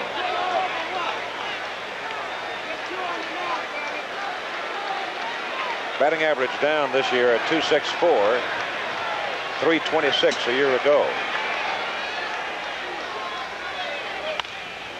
They got to hurry. Now they go to third and they get White. They could not have got Rivers. A heads-up play by Burleson. And White trying to get out of the way of the baseball. And that cost him being out or safe at third. As you look at it one more time. That is a thinking play by Burleson, because the ball almost hit White as Roy came down slowly, trying to obscure the vision of the shortstop. Rick looked at Rivers, knew he couldn't get him, went to the third baseman, Brohammer. They get the tag on White, and the inning is over. And once again, the Yankees are turned away as the Red Sox lead it 1-0. How does your foot spray stack up against odor eaters? Well, it would take up to 4 cans to get the 3-month protection of 1 pair of odor eaters. Most sprays are full of powder, and they can be a little messy. Odor eaters are full of activated charcoal, just about the most effective odor destroyer known. How about perspiration? Odor Eater Soft Foam absorbs it, helps feet stay dry. Get Odor Eaters in white or new brown color, and Super Tough Odor Eaters for sneakers and work shoes. They destroy odor all day for 3 months. It's really hard to believe that this colorless cream will let me gradually get rid of just as much gray as I want. Grecian Formula 16, famous clear liquid, and now new cream. It's colorless, easy to use as hair cream, no mess. Use a little every day. You're in complete control of just how much gray you slowly get rid of. Some of it, most of it, or all of it. Now I use it just once a week or so. It's a cinch to keep it this way, looking perfectly natural. Grecian Formula 16, famous liquid, and now cream. He's a lover. You know, you made one hell of a mistake with me. What? Breaking up. He's a kidder. Where did you get this guy? Hello. Daddy, will you see Mrs. Brown? He's a father. I think I've broken the cable. He's a private eye. And he's got style. Richard Dreyfuss in The Big Fix. Rated PG. Starts Friday at a theater near you. The ultimate decision of baseball games made up of a lot of little things, perhaps, Don. That may have been a very big play we just watched. Well, it was a fine play as far as Rick Burleson is concerned. Now, whether White tried to make that ball go just behind him, and that's exactly what he did. Because if he would have been going all the way, they would have not had the play at third base, and they get him with ease. And I don't believe that they would have got Rivers at first base, Keith, because that ball was hit off the end of the bat. White trying to decoy the shortstop Burleson, but he was out there in no man's land as Freddie Lynn stands in the Boston fifth. Lynn flying to center field his first time at bat. He's 0 for 1, and he's been swinging a hot bat. In his last 15 games, he's been hitting at the 389 mark, and he's walked 11 other times.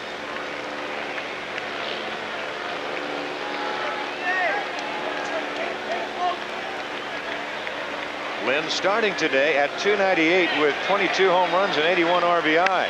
Check swing and a good play by Guidry. One gone.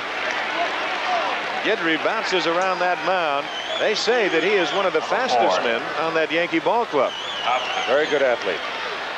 And Don Zimmer said, you know, Cleveland doesn't win, we don't win. Said I'd have spent the night in Richmond, Virginia on my way back to Florida. Here's Butch Hobson. He bounced to third his first time at bat. Talked about the speed of Guidry, Keith, and I guess outside of Mickey Rivers, why he is the fastest. I'll tell you, if he has 4.3 speed with a 40, he'd make a heck of a wide receiver for somebody. There'd be a lot of people looking for him. 1 ball and 1 strike to Hobson.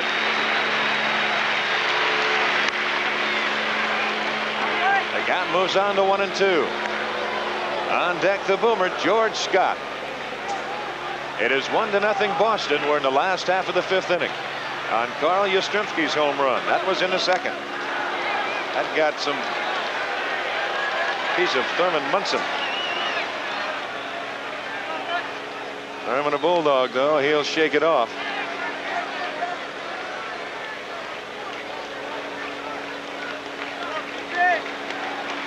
Show you how pain can affect you. The Yankees win, that won't hurt as much tomorrow. But if they lose, it's going to hurt a lot more. And that's foul away. The count remains at a ball and 2 strikes. The outfield, everybody but Rivers. Rivers is not real deep in center field, but White back just about to the track you see in left field. Rivers straight away in right, and Piniella deep in right. And that is a foul ball. Notice the effort, however, of Nettles. It was a close call at third base. Greg giving everything he had just in case it bit the chalk behind the bag. It did not. And the fine young umpire in the American League, Steve Palermo, right there to make the call.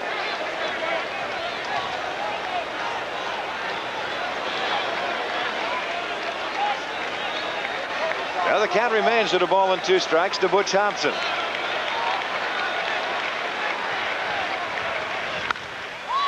There's Nettles on a tricky hop, and this might go for a couple as Hobson makes a turn, and getting on the ball in a hurry is White. There you saw the third baseman Nettles. He just got caught on the in-between hop, and that's a base hit. And you look at him again. Handcuffed him as the ball was hit sharply. And on the hop, Nettles moving down to backhand it. The ball just went inside his glove and almost caught him right in the rib cage. Quick play by White, however, holds Hobson at first. Boy, that was a big play by White because he had to come a long way for that ball. He was out there in deep left field. Hobson at first. And here's the boomer. You might think those are boos, but that means boomer. And he boomed one his first time at bat off the center field wall for a double. Now Hobson at first, 1 out. Scott the hitter.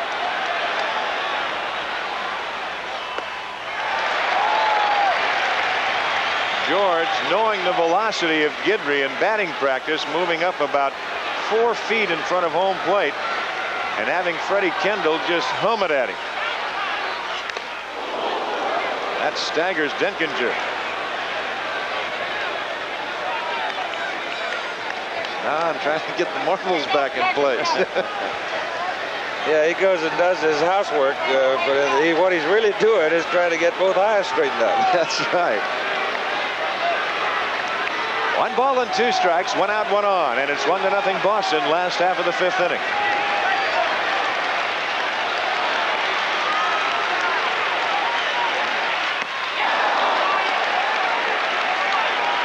And that is strikeout number 4 for Ron Guidry.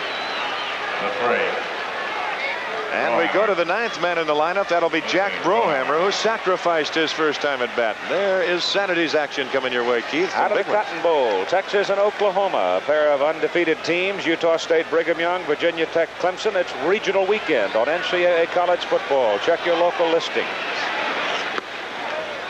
Breaking pitch just a little low. Guidry and Munson both wanted it.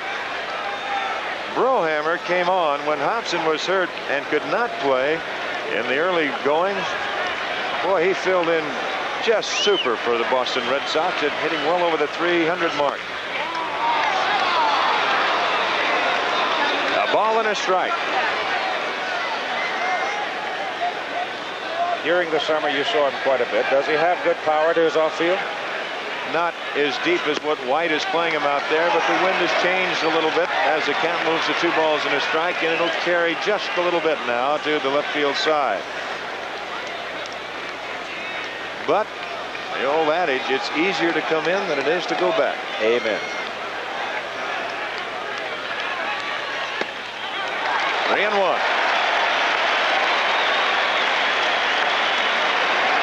One of the great assets, though, in pressure ball games, patience.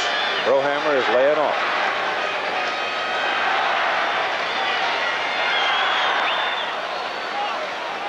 Bob Lemon said he'd come early if he had to with Rich Gossage. So it looks like the Red Sox are going to see nothing but flame all day.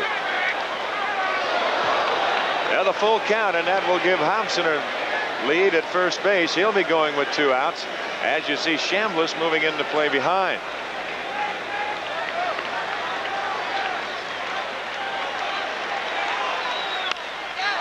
To left field, White in the alley. And that is out number 3. The Boston Red Sox are gone in the 5th inning. After 5, it is 1-0 Boston, and we'll be back with more baseball after this word from our local station. Tonight, from Chicago, here's Arlene DeCoveney with a message for her sister in New England. Hi, Myrna. Remember how you promised you'd come for a visit?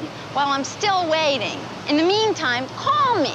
Just wait till 5 on weeknights. Dial yourself with no operator involved, and you can call out of state anywhere in the country except Alaska and Hawaii. Talk for 10 minutes for $2.60. So why don't you call me, say once a week? After all, I'm still your baby sister. This is the car that brought small car technology out of the dark ages. The front-wheel drive overhead cam Fiat 128.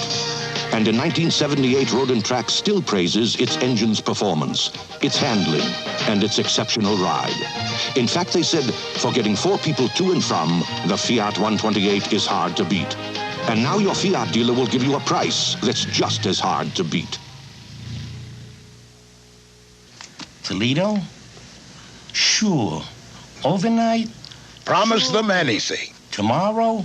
Sure. Then call Federal Express. WCVB-TV, Boston.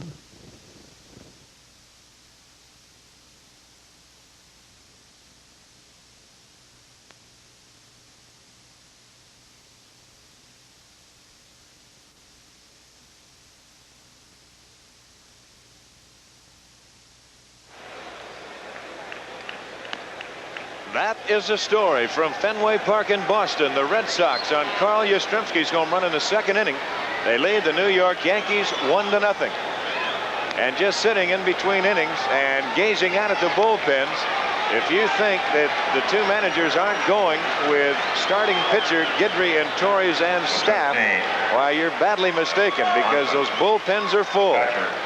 Thurman Munson will lead it off. He'll be followed by Piniella and then Reggie Jackson in that order.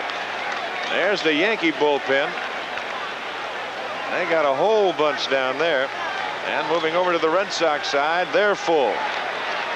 There is no tomorrow.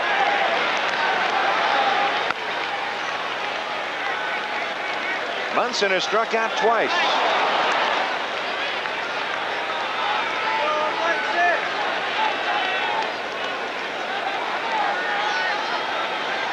Through 5 innings, Torres had 54 pitches. Guidry 66.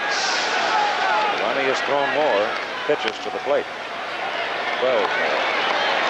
You see Torres keeping that ball down and away on Munson, going with a fastball away and the slider away, and he's been hitting some hellacious spots. Look at this again. Sinker ball pitcher sometimes is more effective when he's a little weary, and Torres is working in his regular turn, and in the games that he has worked recently, he has thrown a lot of pitches. So far, he's turned that around this afternoon. That'll be out of play. Back up into the seats and another souvenir. They are literally hanging out of the rafters here at Fenway Park, on the roof, everywhere. Buildings across the street.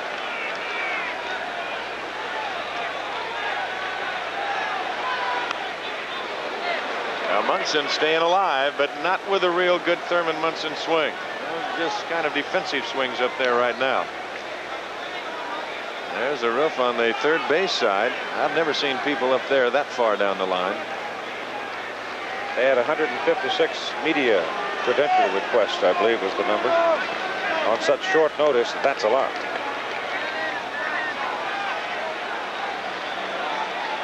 Of course, New York's not that far away. Did he go around? And they appeal.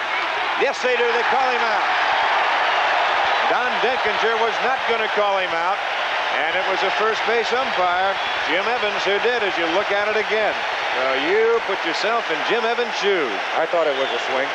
Let's see how far that point of that bat comes around. Yes, indeed. Wrists were well through.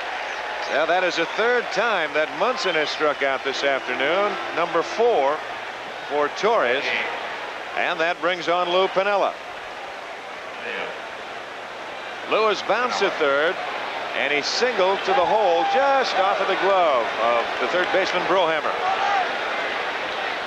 Big Mike Torres last year, the pride of the Yankees, as he pitched a couple of big victories in the World Series. Hit well right center field, but Lynn with a good jump, and he knows the pasture and runs it down.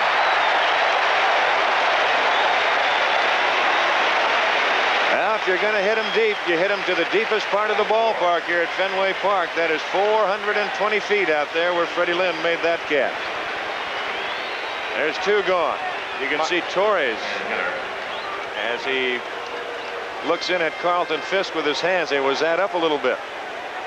Might also point out in Mike's travels from the World Championship team in New York to the Red Sox, when he came here, it was for a considerable sum of long green. Well, here's a man that knows all about that considerable sum of long green, Mr. Reggie Jackson. He is 0 for 2, flying to left and line to right, and all the way to the backstop. Last time up, he lined hard to the right fielder, Jim Rice. See, Rice now, they played Jackson as a dead pull hitter.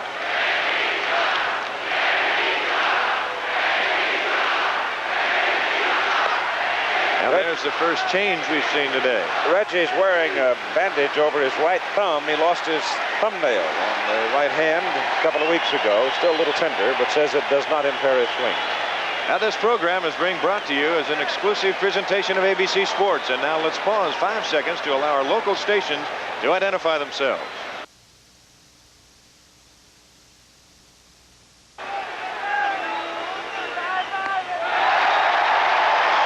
Staggering with that swing, Don Zimmer. He took a sigh of relief, didn't he? Popeye said, I haven't slept in a week. Said we needed help. What can I say? We can't do it ourselves. We needed help. And he got it yesterday from the Cleveland Indians. But today they could do it themselves. Today they can.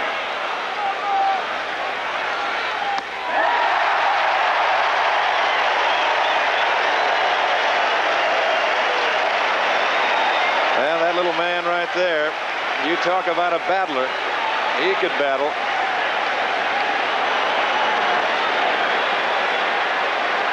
Two balls and 2 strikes to Reggie Jackson.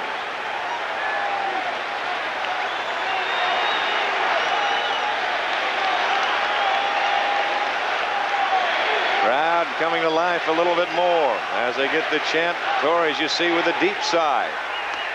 Just missing inside with a breaking pitch. Torres was on his way to the dugout.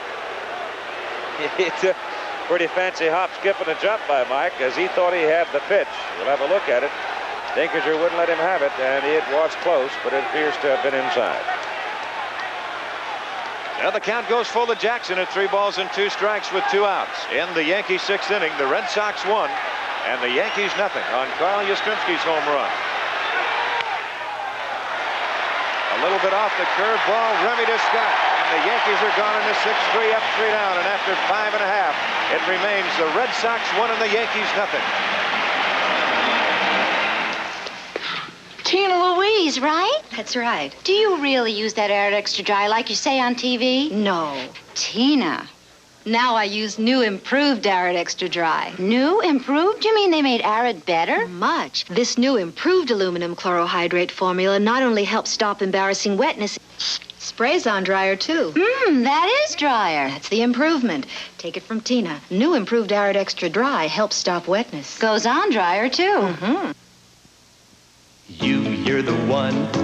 You better watch your fries, or they may disappear before your very eyes. McDonald's world-famous fries taste so good they disappear faster than you can eat them.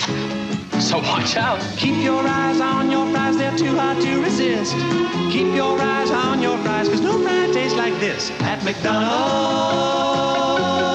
Keep your eyes on your fries. We do it all for you. We do it all for you. We do it all for you.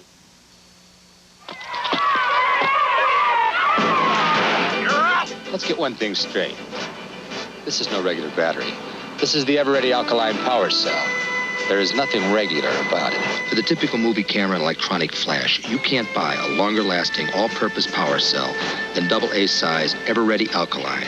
So when you want long-lasting energy for these devices, think ever-ready alkaline. I dare you to call it regular. I dare you. Tonight on ABC's NFL Monday Night Football, one of the best matchups of the entire season. Live at 9 Eastern Time, the Cowboys and the Redskins in the Eastern Division of the National Football Conference. It should be a dandy. So join us at 9 Eastern Time tonight over most of these ABC stations. Howard Cosell is down there with Dandy and Frank.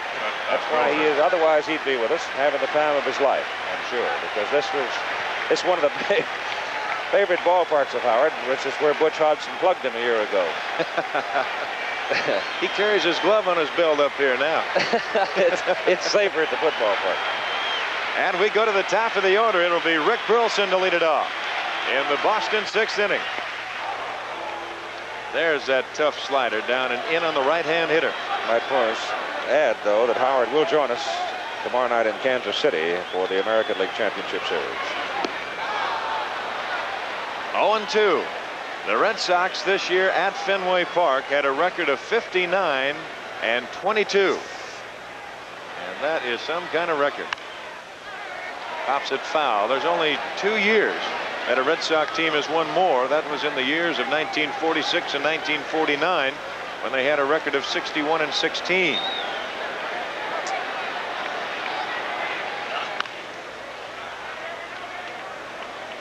To Burleson. He struck out and he's bounced to third. See what Palermo does with that ball. He's going to give it away. Oh, come on, Steve. Bob Lemon. Look out. Boy, those are the kind of check swing line drives into the seats that you really have to keep an eye on. I see Burleson looking over there.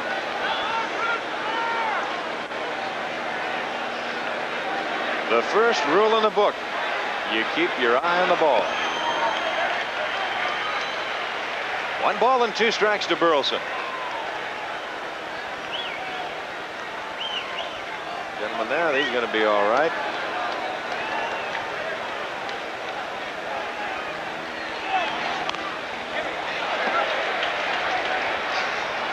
One ball and 2 strikes to count.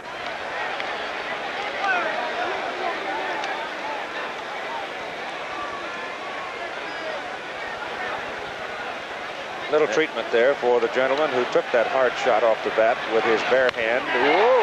Down the line, and this could be for extra bases. White will chase it in the corner as Burleson goes for 2, and he's there with a stand-up double.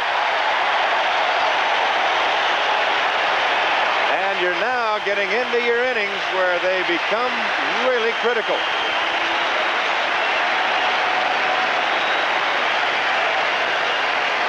Greg Nettles, third baseman for the Yankees, pulled off the line a little bit. They didn't think, I don't believe, that Burleson would pull Guidry that sharply, but Rick got well out in front and just nailed it right into the corner.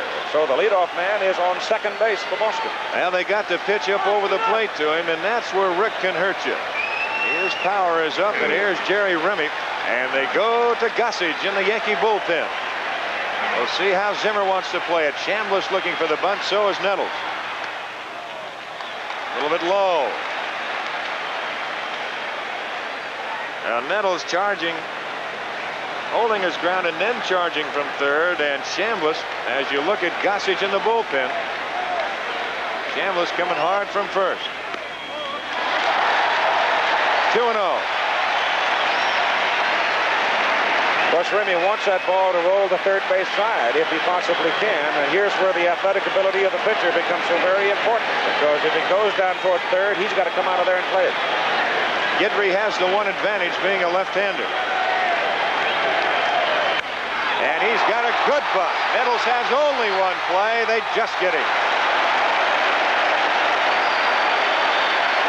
Now Burleson moves to third, and Jim Rice comes on as you look at the bunt again, and this is execution perfecto. Just like they draw it in the book. could not be better. Guidry had no chance. He came off the mound very quickly, as you see, but he had no chance to get to it and make a play. And so it's a perfect sacrifice bunt by Jerry Remy.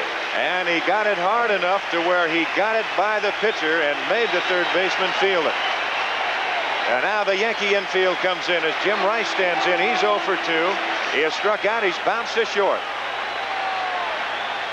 Oh, and here's where you don't like to have your infield in with a man of this stature's hitting.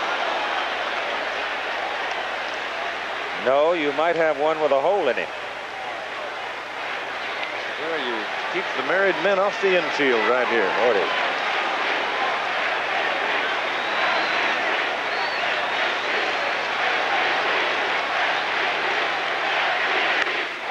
That will sink in front of Rivers, and Burleson, a late start, he comes on to score. It's 2-0 Boston.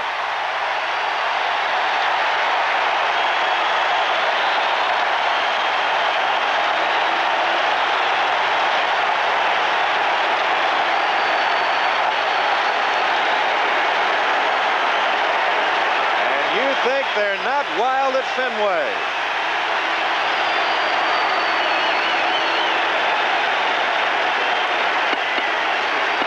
You just don't figure you're going to collar Rice. Guidry has handled him roughly all year, but finally he triggered one up the middle, brought home a big run, and now Goose Gossage in the bullpen for New York, and Guidry will not be left out there much longer if the Red Sox continue to reach him. Now here's Carl Yastrzemski. He got the Red Sox on the board with his 17th home run of the year in the second inning. He struck out in the fourth. And Rice at first, a run in, 2-0 Red Sox in their half of the sixth.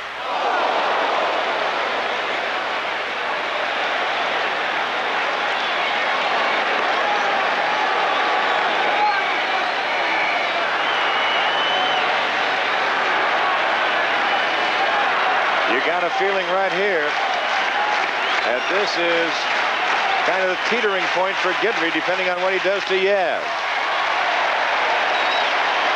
2-1. Gossage is well rested. He should be ready by now. Eddie Yost, third baseman, going through the signs for Yaz. And you've got the right-handed hitting catcher, Carlton Fisk, on deck. And the Goose is ready. Ball 3-1.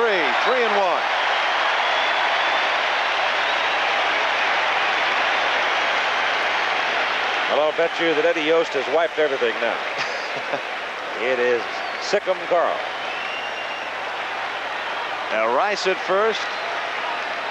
The count, 3 balls and a strike to Yaz. And he went with a breaking pitch. He didn't give in. So the count goes full at 3-2. And now we'll see how Don Zimmer wants to play it as Eddie Yost again goes through the signs at third base. Rice, good speed for a big man. He goes. And there's Chambliss. They stay out of the double play as Chambliss has but one play, and that's the first base as Rice goes to second. Now Don Zimmer sending Rice and Bob Lemon going to the mound. And we'll see if Lem is going to make any move right here. You've got Fisk, the right-hand hitting catcher, followed by the left-hand hitting center fielder and Freddie Lynn. Number 1, he will find out how he feels. Number 2, you've got first base open with the right-hand hitting Fisk at the plate. He just might either pitch around him, he might bring somebody in, or he just might walk him intentionally. And Don Denkinger, as you look at Gossage, he goes out to hurry things around at the mound, and Lemon will stay with Guidry. And why not? Guidry has been the ace all year long.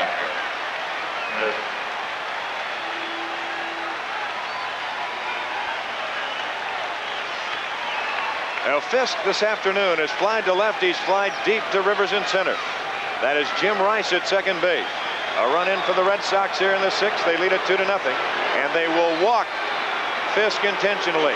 So they had the first base open, and they just won't even fool around with it. They'll go to the left-hander, Freddie Lynn, kneeling down in the on-deck circle.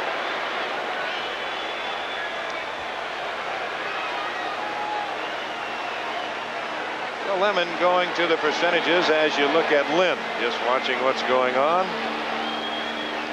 And for Guidry, that's his first base on balls this afternoon. And it comes as an intentional walk. But now he's got to pitch to Lynn, who has been hot. That's what you're looking at. Bob Lemon is looking at the percentages on his side right here. Freddie Lynn is flying to center.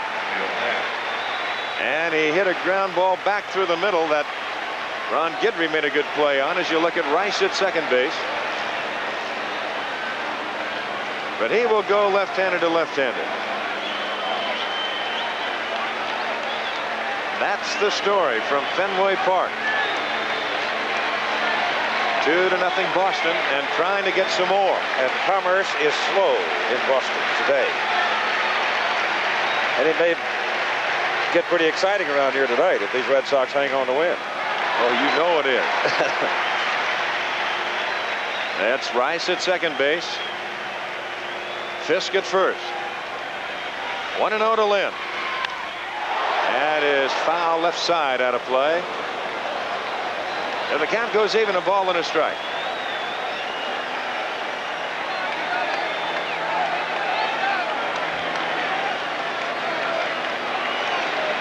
Second baseman Doyle back on the outfield grass for Freddie Lynn. That'll be foul, first base side, and the count moves on to 1-2. Brian Doyle, he's a good 3 to 4 feet out on that outfield grass, as Chambliss is right at the edge of the grass in the skin part of the infield. There you see Art Fowler, the pitching coach, Bob Morgan, the manager.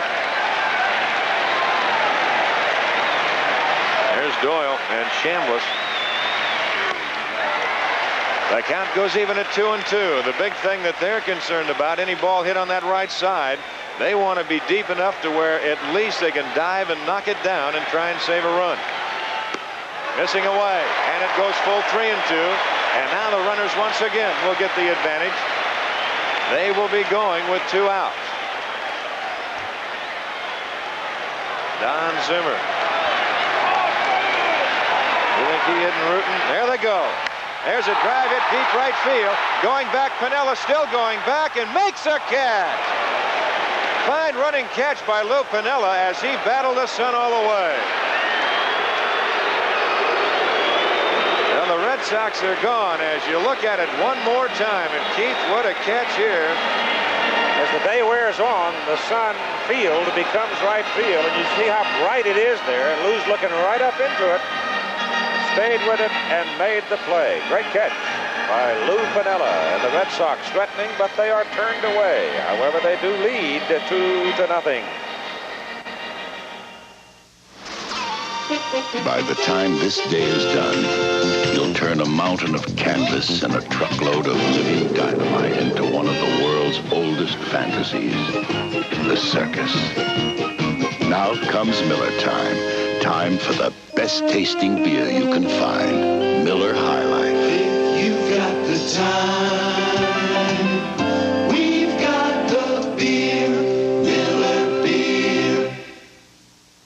The big news for '79 is from Chevrolet. The new Chevy Monza 2+2 hatchback. It's more car for less money and a lot more kicks. Now, standard equipment includes tinted glass, AM radio, shift console, sports steering wheel, white striped tires, body side molding, bucket seats, carpeting, a hatchback, and more.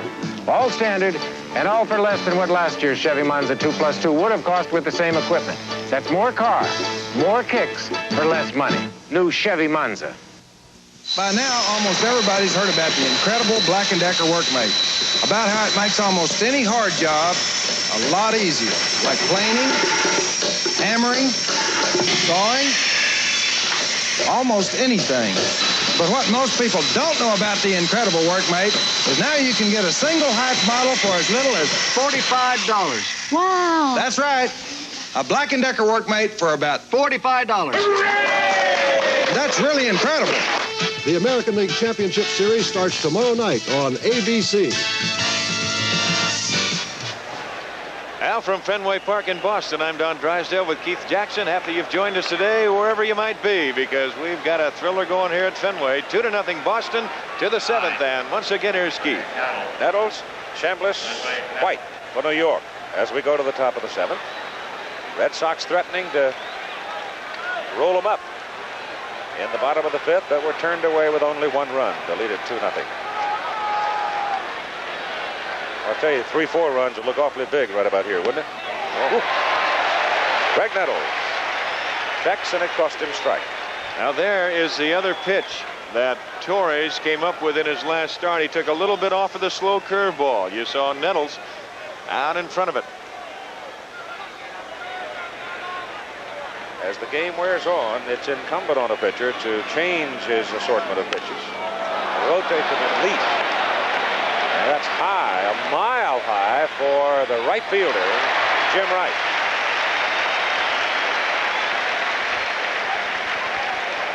That was a big catch, and a fine catch that Piniella made in right.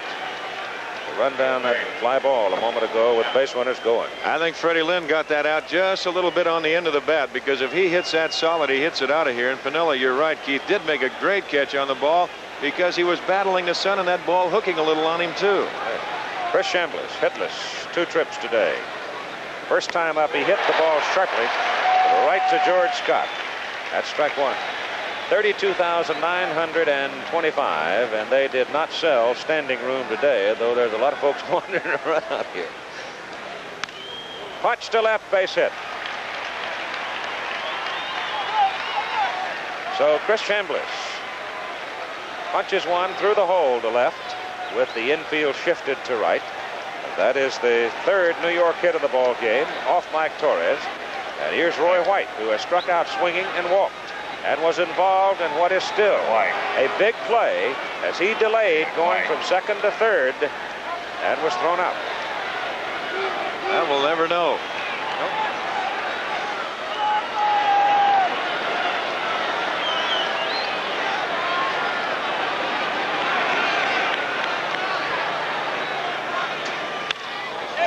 That's a base hit. Chris Chambliss turns 2nd, hangs on as Lynn fires back in. Back-to-back singles now for the Yankees with 1 out. And there is movement in the Boston bullpen, and I mean quickly. And they're going in a hurry. It appears that one of the big men out of there is Bob Stanley. The left-hander is Tom Bergmeyer. Hassler, Andy Hassler. It is Hassler, you're right, yeah. Hassler has done quite a job for him. There's Andy. And we're going to have a pinch hitter, I believe, right here for Brian Doyle. It's going to be Jim Spencer to come on out. Jim Spencer, a left-handed hitting infielder, first baseman, will come to the plate and pinch hit for Brian Doyle. That probably means Fred Stanley will go in defensively at 2nd base for New York. So the Yankees now with 1 out get successive singles from Chambliss on a punch to left. White hit it up the middle. And here's New York. Now going back over the scorebook, Mickey Rivers led off the game, got aboard and stole 2nd base. The Yankees back in the 4th inning had Piniella aboard to lead off the inning and couldn't do anything with it. And then in the 5th inning, they had White aboard to lead off the inning and couldn't do anything with it. Spencer 7 for 23 pinch hitting this year, 304 average, has 1 homer. He has knocked in 9 runs as a pinch hitter. Don Zimmer now walks to the mound. He will have a conversation with Torres and with Fisk, and it is Fisk from whom he wants absolute honesty. That's exactly right. And you'll see a lot of managers and the pitchers, they sometimes will have a tendency to maybe say something with their heart that they do feel good, but physically, why, they might be losing it a little bit. And a lot of managers, as they make their way to the mound, Zimmer will stay with Torres right here. They will ask the catcher, how's he throwing? And he wants to know the truth right there. So Don taking a little extra time as he gives the time to his bullpen in Stanley and Hassler.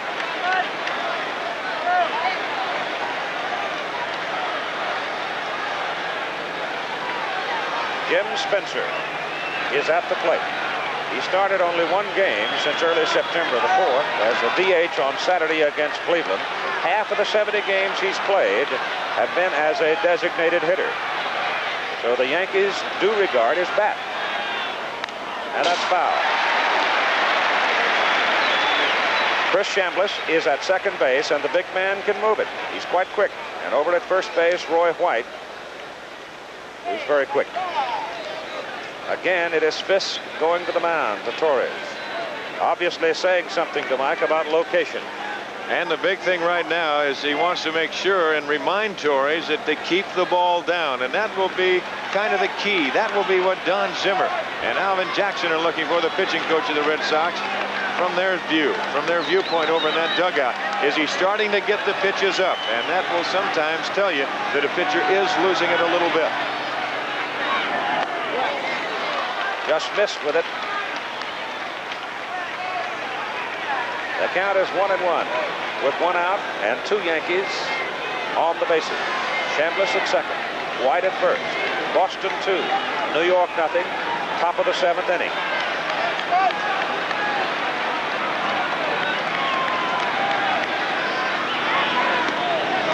That pitch is low inside, and the count is 2-1.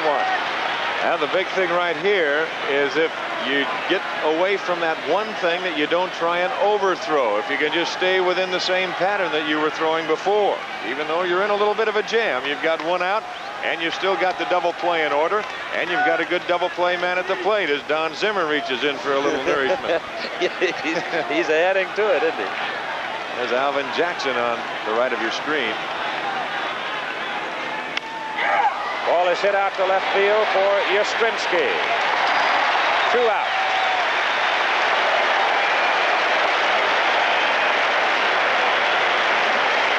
There's where you can play here at Fenway Park, and where the monster will help the outfielders because they can cheat in a little bit. And Yaz will definitely cheat. He will not play deep, but you can also play off the line. Anything hit down the line, you're going to concede the double. But you move off the line, and that ball hit to the alley in other ballparks, you never know. That could be a little trouble. Now it is Yankee shortstop Bucky Dent. Hit a fly ball to right and popped up to the shortstop.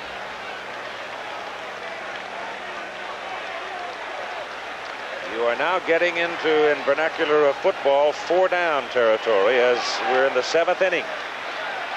And every opportunity missed will grow more and more costly. Checked and took. Low. Ball 1. Chambliss at second. White at first. They had successive singles with one out. Now the bench batter Spencer retired on a fly ball to left. Dent against Boston, a 3-14 hitter. So Bucky has had his base hits against Boston pitching.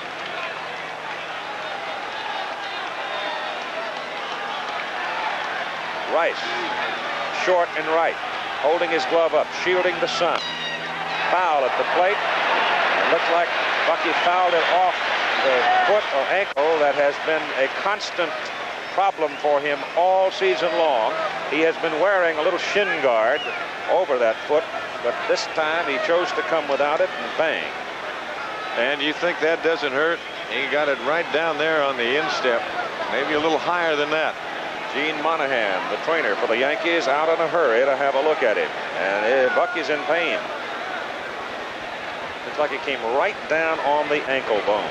Well, this can be a little touchy for Bob Lemon because he's already pinch hit for Brian Doyle. And you figure Freddie Stanley's going to play. And if you're wondering and joined us late why Willie Randolph isn't in there, he has got the bad hamstring. So Lem's going to be running a little shallow in infielders.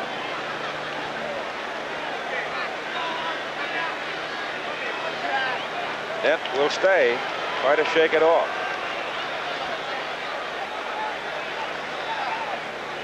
But when you have a long time bruise and it never really quite heals and you just keep banging on it and banging on it, every time you do it, it just gets worse and worse.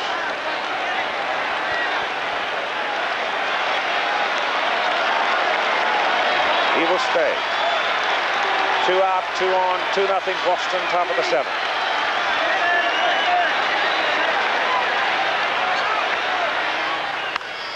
Hit high in the air to left field. Going to the corner, Yastrzemski. It's over the wall. It's a home run for Bucky Dent. Yankees get the lead 3-2, and it just cleared the run through. Just cleared the top of the wall in left. Now the Yankee dugout, who has been very quiet up till right now, they are out in fourth. The great Bucky Dent, and that ball just did get out of here, but he got the fastball up over the plate. And that ball just skimmed the top, and the Yankees now take the lead by a score of 3-2, and the Red Sox fans are stunned here at Fenway. Let's look at it again. There it was, up over the plate, and Dent rode it right out of here. But so close, just barely. Cleared the top of the wall, and it's 3-2 New York in the top of the 7th inning. Mickey Rivers now with the bases clean. Torres shocked. Don Zimmer stunned. He went to the mound. He had a talk with Torres and with Fisk. He chose to stay with him. And up came the pitch to Dent. And he lost it. There's a strike.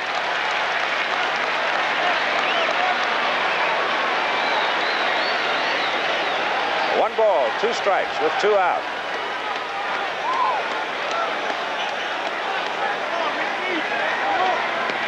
Inside.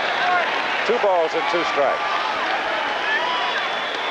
Stanley and Hessler in the bullpen. The line score.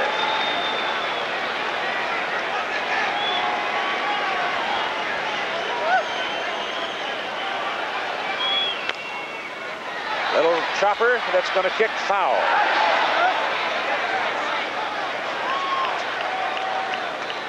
Bucky Dent, the man of the moment, possibly of the entire season for the New York Yankees, as he jumped on that fastball and hit it just over the green monster.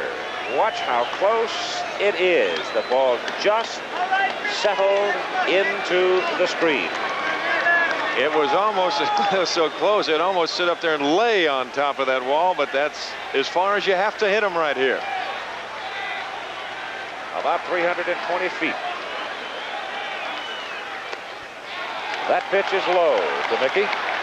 And it's a full count now, 3 balls and 2 strikes.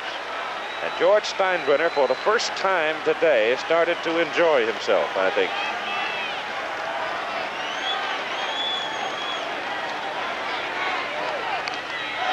Foul tip at the plate, and the count holds at 3-2. There was Bucky Dent, writhing in pain from a foul ball off the ankle bone, stepping in to hit a 3-run home run. Rivers is aboard. And that'll be all for Torres, as Zimmer will make another trip to the mound. And he's going to go to the bullpen. He'll go to the right-hander. It'll be Bob Stanley.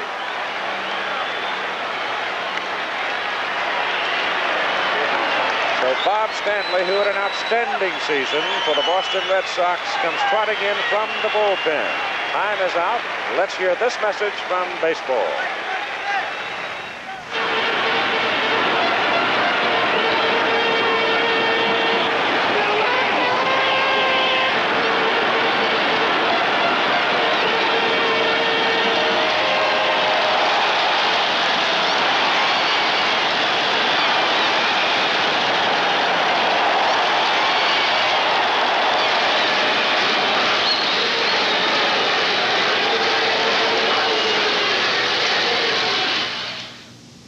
The preceding was a message on behalf of Major League Baseball.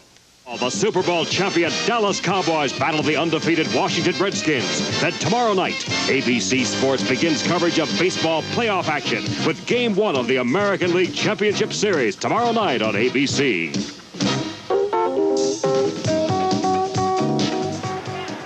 Bob Stanley is now on the mound to warm up. Don, his record of 15-2 and his earned run average in particular, backed up with 10 saves, being a spot starter for Boston, tells you that he's had a heck of a season. Last Friday, the Sox went to him as a starter against Toronto. He went 7 very strong innings and got the win, allowing only 2 hits and no runs. He's been a workhorse for Don Zimmer all year long. Campbell has not been that effective this year, and Bill's had a few arm problems throughout the course of the season. And Bob Stanley is making his 52nd appearance of the year. He's only started 3 times, but as you say, he has done an outstanding job, Keith. 15-2 with 10 saves and a 2.55 ERA. During the months of August and September, particularly something. 10-1. And that's when you want it. Yes, sir. But the Red Sox now trying to hold the Yankees off, down by 1, as Bucky Dent has hit a 3-run home run just over the green monster in left field. And the batter is Thurman Munson. With 2 out.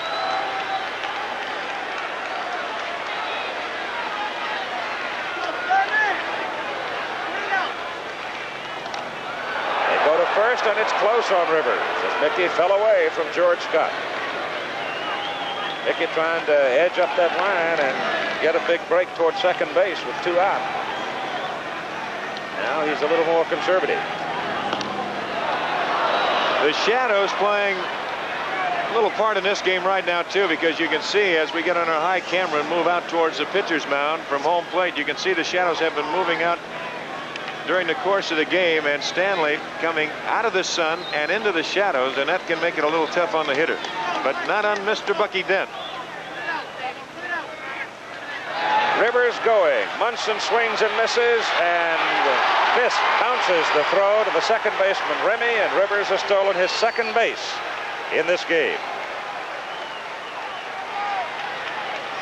He gets a good jump off of Stanley.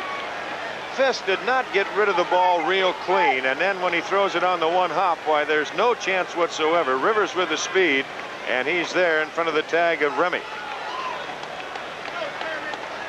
There's another angle right there, and we'll slow it down for you. Al Clark right there in good position to make the call. Drago has now gone to work in the Boston bullpen. Right-hander. One strike pitch coming to Thurman Munson with 2 out. Rivers off second.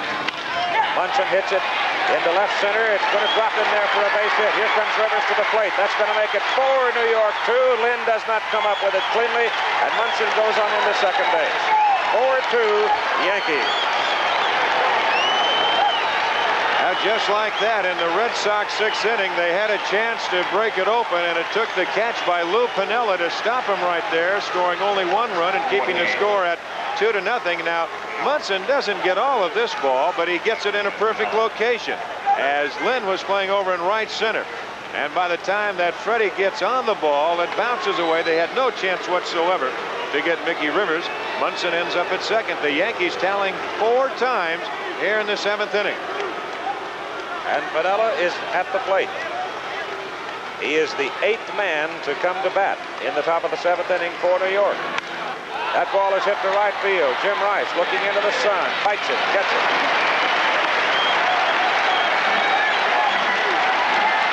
The New York Yankees score 4 in the 7th after 6.5 lead, 4-2. Parting is such sweet sorrow. Well, I guess this is goodbye, sweetheart. Over 6 million shavers have said goodbye to their old razors and said hello to Atra, Gillette's best shave. The revolutionary Atra pivoting head gives a face-hugging action that outshaves every razor we've ever made. What an outstanding performance! Bravo! Atra, Gillette's best shave. You're the best, Atra. The best. When an ordinary air filter gets really dirty, it can eat gas and kill your acceleration. Now, this is the Fram Extra Life. It's got a special outer filter which helps keep the inner filter clean, which means that the Fram lasts 50% longer than our ordinary single filter. 50% longer. Why not change your old filter for a new Fram Extra Life? Doesn't cost any more, but it can save a lot later. Fram and Autolite are Bendix companies. Vigoro, The fertilizers that help vegetables, flowers, and lawns grow more abundantly are produced by a company that's part of S-Mark. S-Mark is an American family of companies also providing you and your world with nourishing food products from Swift, energy to keep the wheels turning, and consumer products from Playtex. S-Mark, providing over $5 billion worth of needed products annually for you and your world. Bucky Dent, Yankee shortstop. Quiet man, .243 batting average. But his 5th home run of the season, oh boy, did it wake up New York City. And Yankee fans all over the country stunned the crowd in Boston. Lou Piniella there on the right side of the picture made that running catch fighting the sun in the bottom of the 6th inning that sort of kept the Red Sox backed up a little bit. It was off the bat of Fred Lynn to end the inning with 2 base runners aboard. The batter now, Butch Hobson. George Scott next, then Jack Brohammer. And Hobson swings and misses. Ron Guidry given a reprieve. He was almost gone in the bottom of the 6th. The hook had not quite set. Nope. Foul by Hobson. It's 2 strikes. If Piniella doesn't make that catch in right, Guidry's gone, and he's down probably 4, at least 4. You got to figure 2 runs would have scored right there. They were all running on the pitch.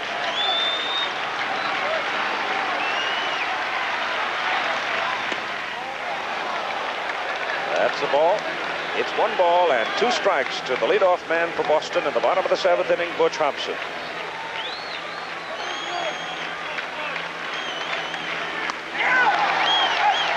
Struck him out. 5 Ks in the book now for Ron Guidry, 5 strikeouts. And here comes George Scott, who has struck out and doubled. Bottom of the 7th.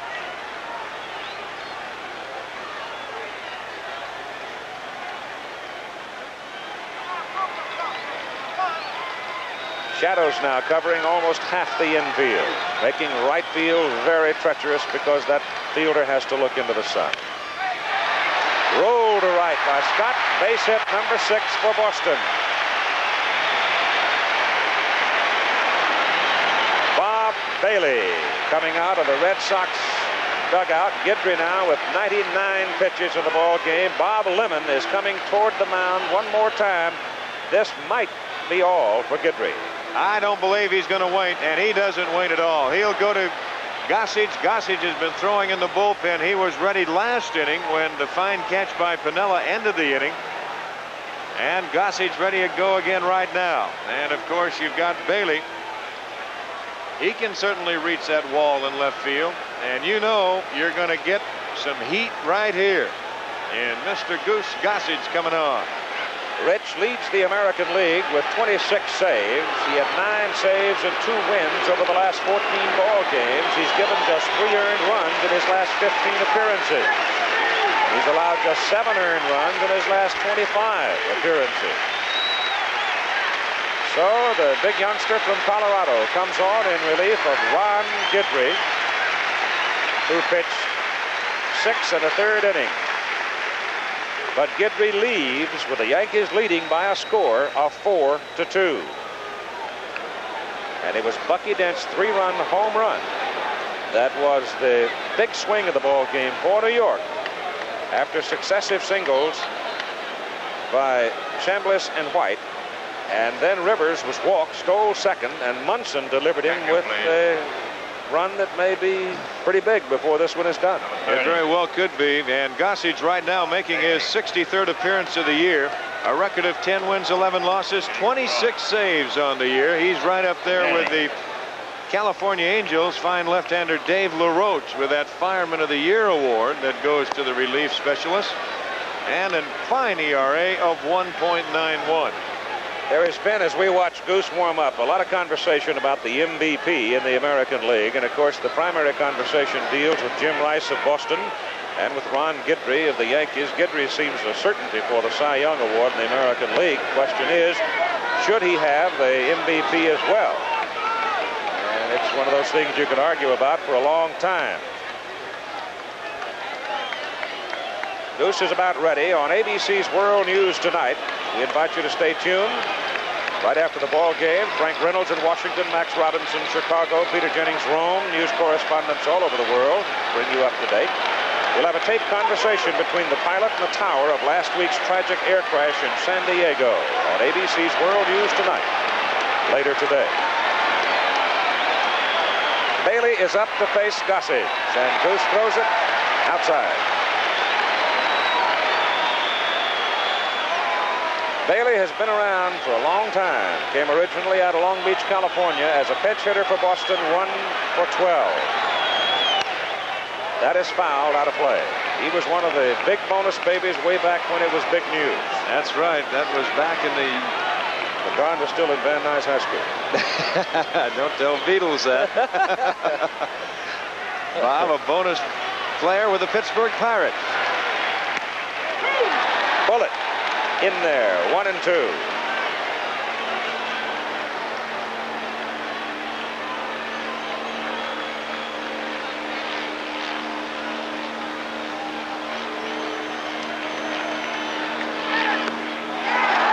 Another bullet.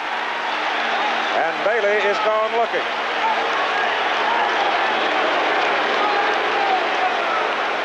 So Goose Gossage, Rich Gossage, just threw this one right past Bob Bailey. And it was right there, too. Bailey like just Thurman couldn't pull the flinches trigger. when he catches that thing. Bob just couldn't pull the trigger right there. Burleson against Gossage, 5 for 29. Strike. When he's got the pitch in the strike zone, he is intimidating and overpowering.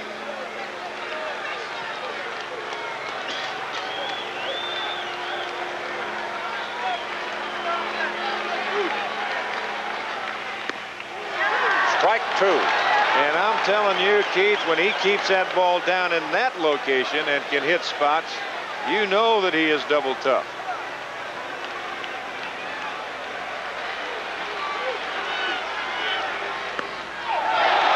The runner, George Scott, goes to second base as the pitch comes to the backstop.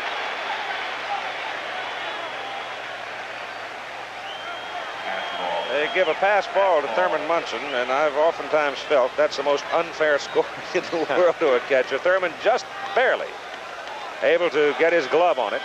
The pitch coming with such velocity. Well, what happened right there? He tried to throw the breaking pitch. He just overthrew it, and all it did was come up there like a spiral. That's right. Scott is at second base now with 2 out. The ball is hit to the shortstop, Bucky Dent. And he gets Burleson by a half a step. So after 7 innings of play at Fenway, the Yankees 4, the Red Sox 2. Back with more after this word from our local station. Thursday, a full night of comedy starts with a special edition of Happy Days. Then Mork and Mindy and Three's Company. Bumper to Bumper with Taxi, Barney Miller, and Soap. Isn't that wonderful? It's a special night of comedy Thursday. Right here on ABC. Even if I stand on my head, it's hard to get your attention when I'm this small. Double my size. Now we're going in the right direction. For business owners, it stands to reason. The bigger the ad, the easier to see, and the more people you reach. I've got your attention, and I want to ask, is your ad in the yellow large enough to get attention? Remember, nobody who thinks small ever got big in business. Run your business big in the yellow. Selling you a seat on Eastern Airlines isn't easy. It's not easy to sell you on any airline. You know, they're all pretty much the same. The difference is people. Eastern people are committed to personal service. We know that giving you good, comfortable, hassle-free service is the only way to sell you a seat. Maybe that's why for the 2nd year in a row, we've sold almost 2 million more seats than the year before. If we want you to buy a seat on Eastern all the time, we have to earn our wings every day. You've got an endless supply of energy. What's your secret? It's no secret. The word's around about Weight Loss Clinic. Weight Loss Clinic, a reputation built by word of mouth. This is WCVB-TV, Boston. leading the Red Sox as we go to the top of the 8th inning, 4-2. The winner of this game goes against Kansas City in the American League Championship Series in Game 1, live from Royal Stadium tomorrow night at 8. The National League Championship Series between the Dodgers and the Phillies begins on Wednesday in the evening, and the American League game will be played in the afternoon on ABC, where you'll be watching it. Frank Duffy is now at third base for the Boston Red Sox, with Bob Stanley on in relief of Mike Torres, and Torres is the pitcher of record for Boston. Both starters are now gone, and Reggie Jackson takes ball 2 from Stanley. Bill Lee is now in the bullpen for Boston, the left-hander. Jackson today hitless in 3 trips. That's fouled away. 2 balls and a strike to Reggie. I've just been sitting watching Al Rosen along with George Steinbrenner down by the Yankee dugout in the club box. I'll tell you, Al, he has been chewing nails, wiping his face.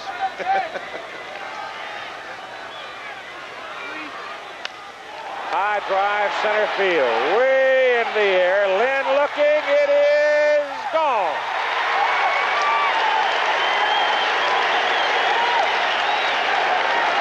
Reggie Jackson's 27th home run of the season, and the Yankees lead 5-2. Now he got it all. There's no question about that. And here comes Don Zimmer, and that might be all for Bob Stanley. Not only did he get it high, but he hit it deep to the deepest part of the ballpark. And the New York Yankees, there's Al Rosen standing up. George Steinbrenner sitting right to the left of Al, clapping his hand. And you can see Al, he is breathing a little bit easier, but knowing him, he won't breathe until that final out's over. A pitching change for Boston. Stanley is gone. It figures it would be Andy Hassler, the left-hander. Hassler and Draco have been in the bullpen. Nettles is the next hitter. You figure the left-hander would come. Another look at the home run swing of Reggie Jackson. Now he got it all, and he stayed right with it. That pitch was up, and Stanley, a low ball pitcher, and you can see as soon as it goes over Stanley's head, Lynn takes a little run at the wall and just says, I wonder how far that's going to go in. So time is out here at Fenway Park in Boston as the New York Yankees in the top of the 8th inning lead the Red Sox 5-2. Is Gillette Foamy thick and rich enough to stop this super sports car? No. Is Foamy thick and rich enough to support this lovely lady? No. Is Foamy thick and rich enough to hold up this husky hiker? No. But if you want a clean, close shave, it's more than thick and rich enough.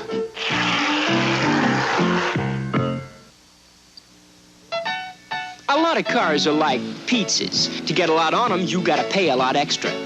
But not the 1979 Chevy Chevette. It comes with a lot already on it. Chevette ignores the pizza principle. With it, you get an AM radio, reclining bucket seats, console, white striped tires, and more, all at no extra cost. So avoid the pizza principle. Hi, Richie. Get a car with a lot already on it. Get the best-selling small car in America, Chevy Chevette. It's a lot of car for the money. Hi, Richie. Hi, kid. If you suffer with athlete's foot, you should know what these students helped us prove. Here at the University of New Mexico, in a major clinical study, proof that nothing is more effective than Desenex. We use students with sore, itching athlete's foot to test #1 Desenex against the 2 other leading brands. Results? New scientific evidence that short of a prescription, nothing is better than Desenex. Nothing. So if you're still suffering with athlete's foot, don't blame Desenex. Reggie Jackson in the Yankee dugout, having struck his 27th home run. He and Greg Nettles, who is now at the plate, have 27 on the season. Al Rosen at the left, George Steinbrenner at the right. Cedric Tallis right there over the shoulder of Al Rosen on the left of the picture, who was involved in the building of that Kansas City ball club that, unless Boston does something dramatic, the Yankees will be facing tomorrow night for the American League Championship for a 3rd successive year. And as I said before, it's going to be interesting to see how Mr. Momentum carries on in the Royal Stadium in Kansas City. The Royals have clinched their division for the last few days, finishing out the season, and the Yankees going into the extra game. Hassler delivers. Greg Nettles checks on it.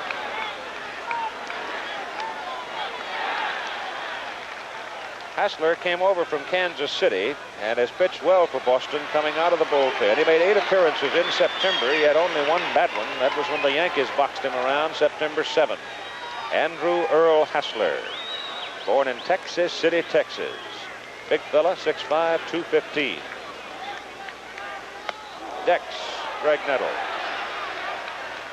And he got the curveball high and inside, and Nettles not taking any chances, moving out of the way. 1 ball and 2 strikes. With nobody out here in the top of the 8th inning, Jackson accounting for the run with a massive home run, and there's a pitch thrown high and tight, but a breaking pitch. Very seldom will hear a batter beef about a breaking pitch that gets up in around the bill of the cap, but if that hummer comes in there, eyebrows get knit together real quick. 2-2 now.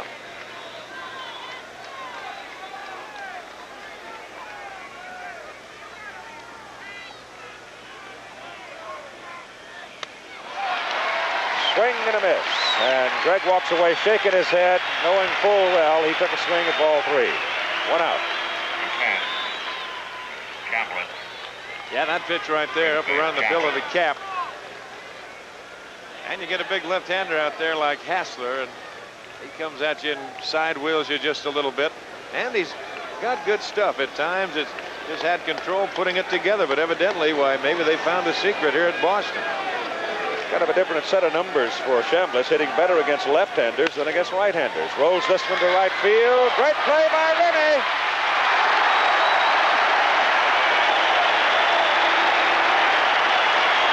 He is a little bulldog. Chambliss is hot about the call.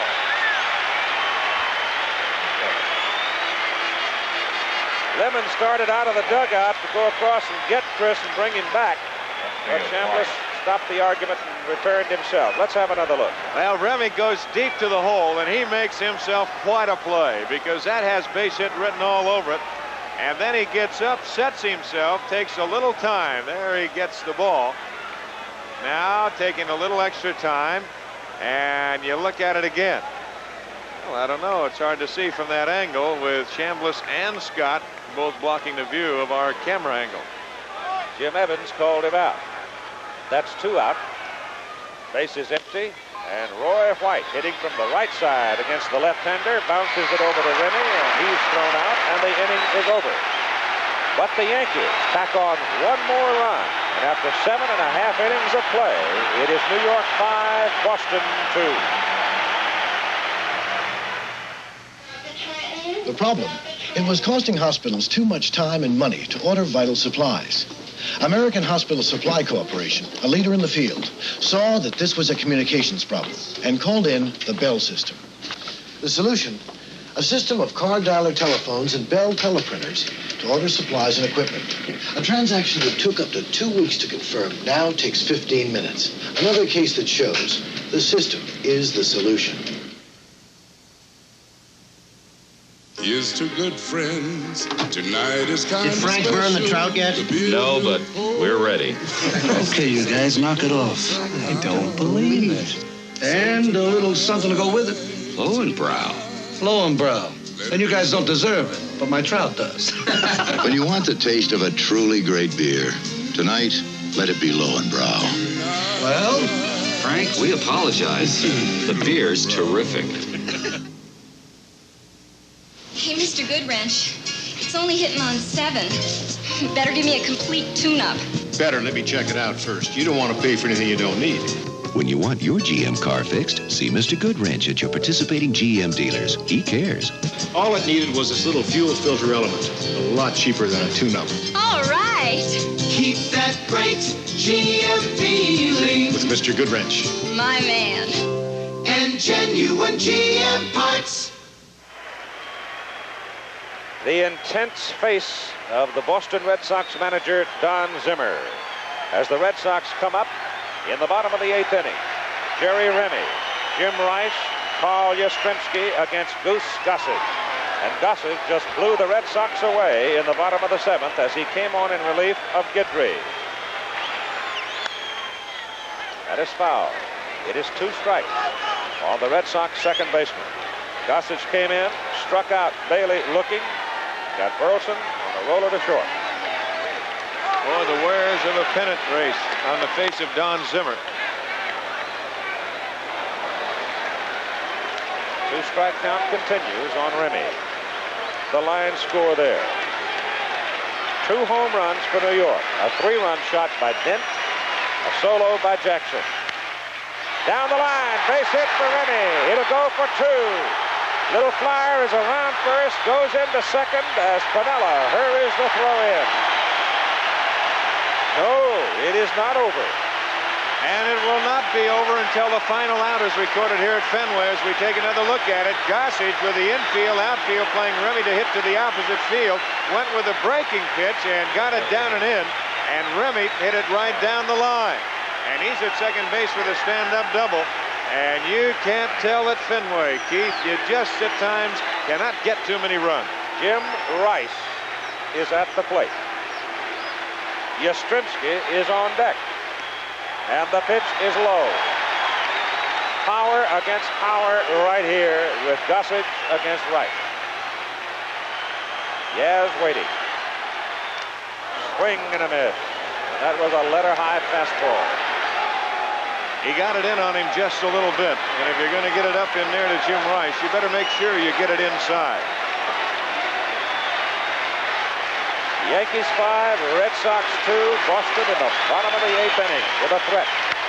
Rice hits it high in the air on the right side, and Piniella coming in a hurry, looking into the sun, makes the catch and throws quickly across to hold Remy at second base. 1 out. Oh, you can see how treacherous that sun was. Freddie Stanley, the second baseman, he knew he couldn't catch it, but running out and pointing in the air, make sure that Piniella didn't lose the ball.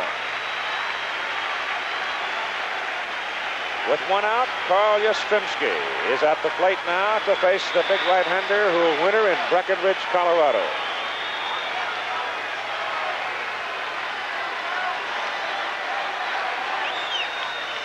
And the pitch is inside.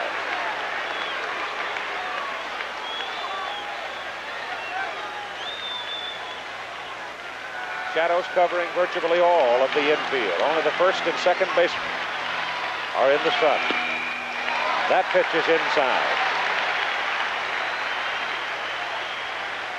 No activity in the New York bullpen right now. Sparky Lyle would seemingly be the man. I would have to think that would be the case. If they lose Gossage, they go to Lyle, no question about that. Count now, 2 balls, 1 strike, and 1 out, and Remy at second base, the batter Yastrzemski. Ball 3. Carl got the first run of the game and the first hit for Boston with a home run in the bottom of the second inning as he led off.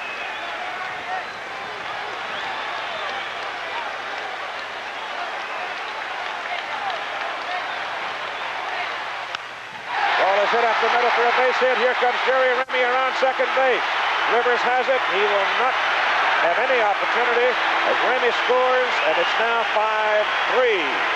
And the old pro does it one more time. And the thing right here, just one swing of the bat, and the Red Sox have got it tied because the tying run is at the plate right now in the name of Carlton Fisk. And Carlton Fisk is dangerous against a fastball pitcher. He's a dead fastball hitter. And he can move into this ballpark, and he can change his swing a little bit. He's got one of the better Fenway swings that you want to see. Fred Lynn is now to the on-deck circle with 1 out. Yastrzemski at first, a run in as Remy scored from second. Now you see how big that home run was that Reggie Jackson hit that last inning.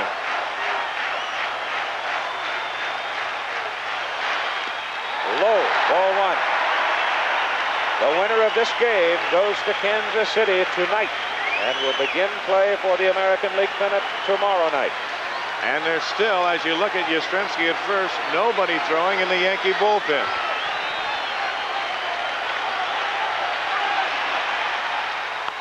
High foul ball. Up on top, into the tower. You think he can't get around on a fastball here? I think he'd pull Jackie Price's bazooka. And there's some somber faces there. Little concerned. Steinbrenner, Rosen. Smiles one inning, frowns the next. Strike on the outside corner. The Red Sox this year have scored the winning run from the 8th inning on a total of 31 times, including extra innings. So it's a good late inning ball club. Fouled out of play. 1 ball, 2 strike count. The one thing you know about Gossage, you can start your swing the same way because he's going to come at you with the heat, and his breaking pitch is not that big, and it's going to be fast, and there really isn't that much of a variation between the 2 pitches. Very seldom do you ever see him try and throw a changeup.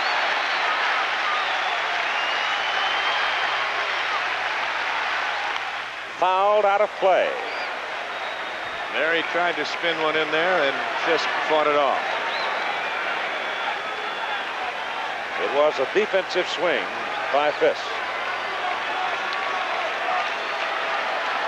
5-3. New York leads. Boston batting bottom of the 8th inning. Boston led 2-0. Bucky Dent hit a 3-run homer. The pitch to Fisk is hit high in the air, and it again will come out of play. Made it 3-2 New York on Dent's home run. And then Thurman Munson delivered a run with a double to left center field, and then Reggie Jackson hit a solo home run in the top of this inning for the 5th New York run.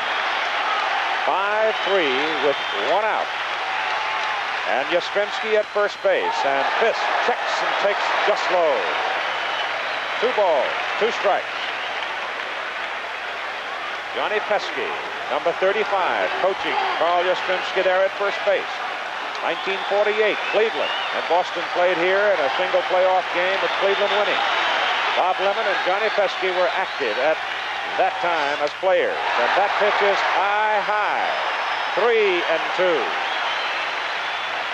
Every time you see Pudge Fisk up with pressure on him, it's easy to remember that 1975 World Series against Cincinnati when he hit that home run right down the line in left field.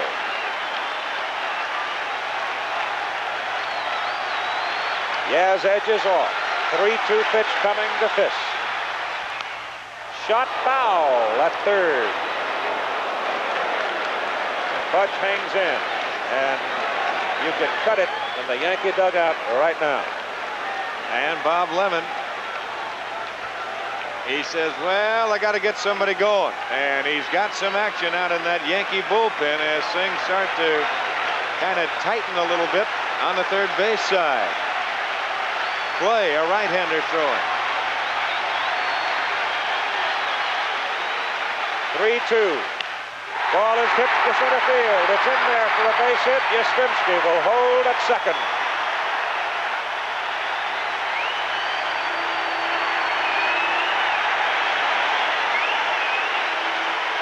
A double by Remy.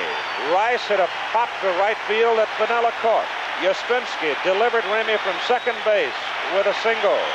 Fisk has now moved Yastrzemski up to second with another single. And now Sparky Lyle joins Ken Clay in the Yankee bullpen. Lyle is the left-hander and Clay is the right-hander. And the batter now to face Goose Gossage is Fred Lynn. 1 out. Red Sox have 2 base runners. Lynn, who has had a hot September with the bat. He has power to park it. He's got power, and he can hit that wall in left field for you anytime, too. Foul here. At our research fellow, Mr. Jerry Klein, hunting a safe place.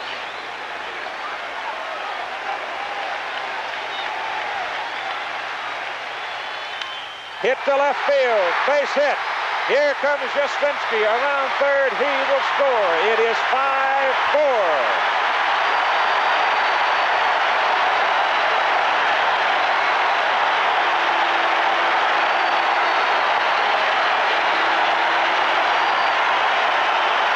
They can hear him in Martha's Vineyard right now. These Boston Red Sox fans on their feet, and they've got something to cheer about. Bob Lemon is headed for the mound.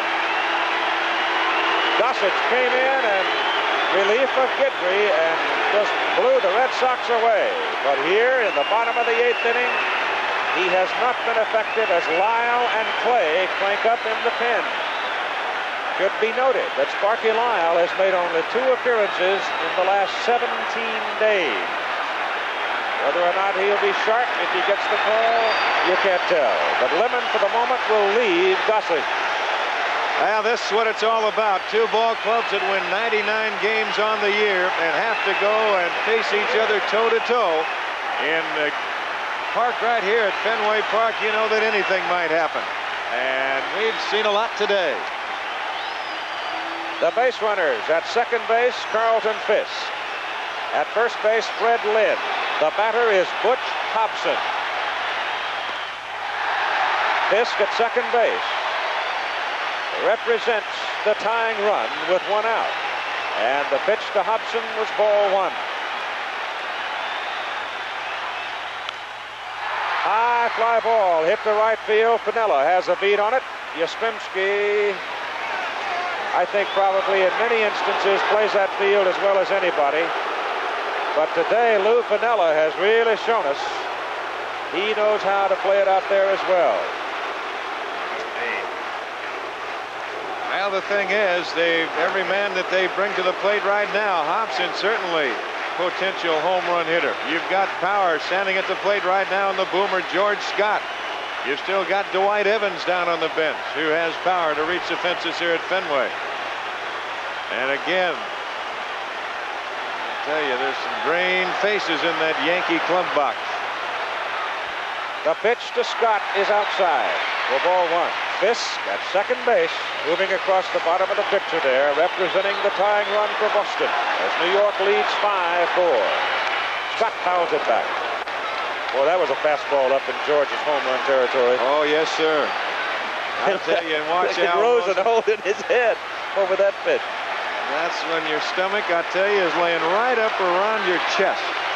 Frank Duffy is on deck, the third baseman. Big swing and a miss. 1 and 2 on George Scott.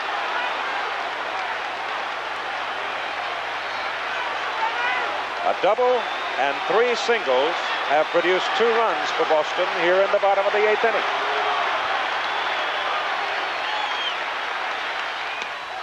Struck him out.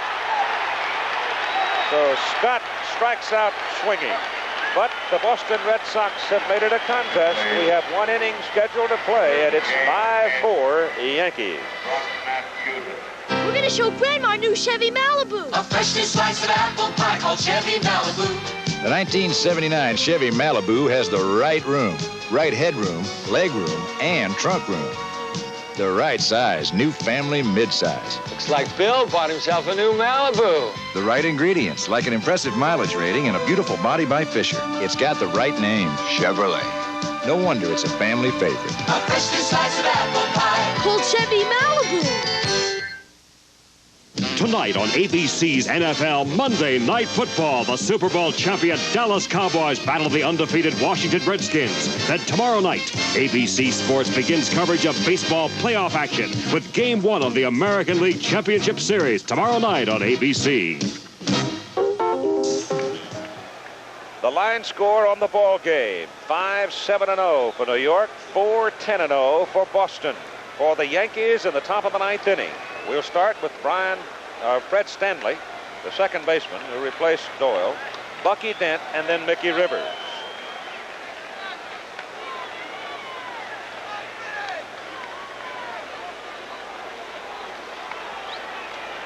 Stanley will lead off. Then comes the man that really started things for New York. Then it was Munson that delivered the 4th run, and Reggie Jackson's solo home run in the top of the 8th inning is 27th of the year, the difference in the ball game right now.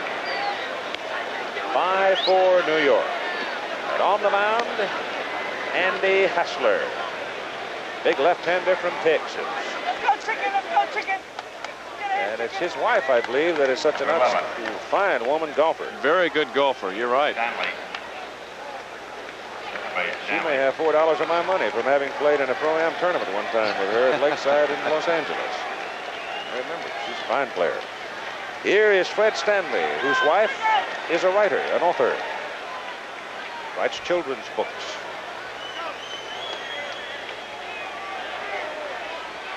Hassler and Fisk, the battery for Boston. Top of the 9th inning, Stanley hits it sharply on the ground. Remy has it.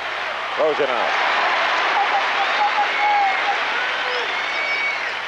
That's 1. Now it is Bucky Dent to face Andy Hassler. Bucky would not be a terribly welcome house guest in the back bay tonight. Well, you look at him, and he's up on that bat handle. That's the same position he was when he hit the home run. And it, we said before, just did get out of here, but it looks like it's going to be 450 feet tomorrow in the paper. Paul Blair has moved to the on-deck circle and apparently will bat for Mickey Rivers. Blair, a right-handed hitter and a tremendous defensive outfielder. Hassler's in the strike zone with that one, and it is 1-1 with 1 out. These two teams represent in their own way 2 different stories of courage, really, as they have fought back, both of them, from tough times. High and foul on the roof. And there's some of the fans up there. You better make sure that ball gets up on the roof. Don't try and lean over. I was just thinking that. You get to wobbling around, it'd be a mess, wouldn't you? Well, don't try and circle it.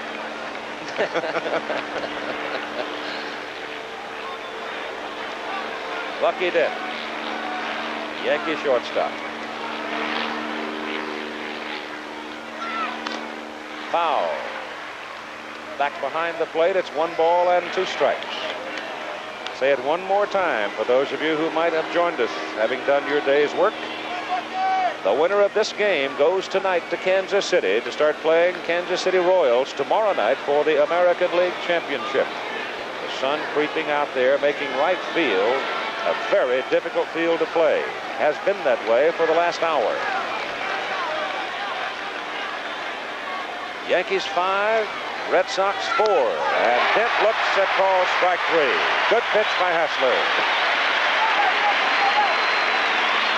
Hassler, the 3rd Red Sox pitcher. Torres started, Stanley followed, then Andy, and watch this one. It's a good one. Good curveball. He brought it from the outside in a little bit, and Dent just caught looking, could not pull the trigger. And you talk about Carlton Fisk, how people will remember the 75 series with Cincinnati. You think about Paul Blair last year in the playoff games with the Kansas City Royals. Yes, sir. Got things going in that big inning for New York. Swing and a foul. Strike 1. Thurman Munson on deck. The Yankees against Kansas City will need Willie Randolph.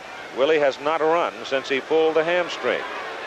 On the artificial surface, Kansas City is a very difficult ball club. They're a tough ballpark at home. Boston, on the other hand, will have Duffy, bottom of the order, and then go back to the top of the order in the bottom of the 9th inning. The Yankees leading 5-4. Blair, as a pinch hitter, 4 for 15 with 4 runs batted in and a .267 average. But he's up there because, 1, he hits right-handed, and 2, because he is a tremendous defensive outfielder.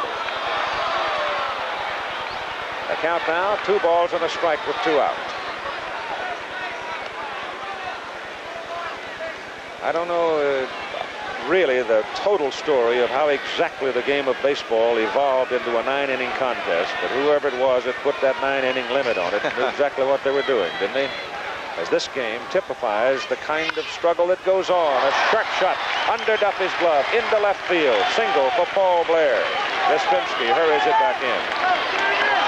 And Don Zimmer going out to the mound, and I don't believe that Andy Hassler is going to face Thurman Munson. Zimmer, he can't get down anymore. He points a finger, and that'll be all. As you look at Duffy, that ball actually by him before he got down. That ball was hit hard.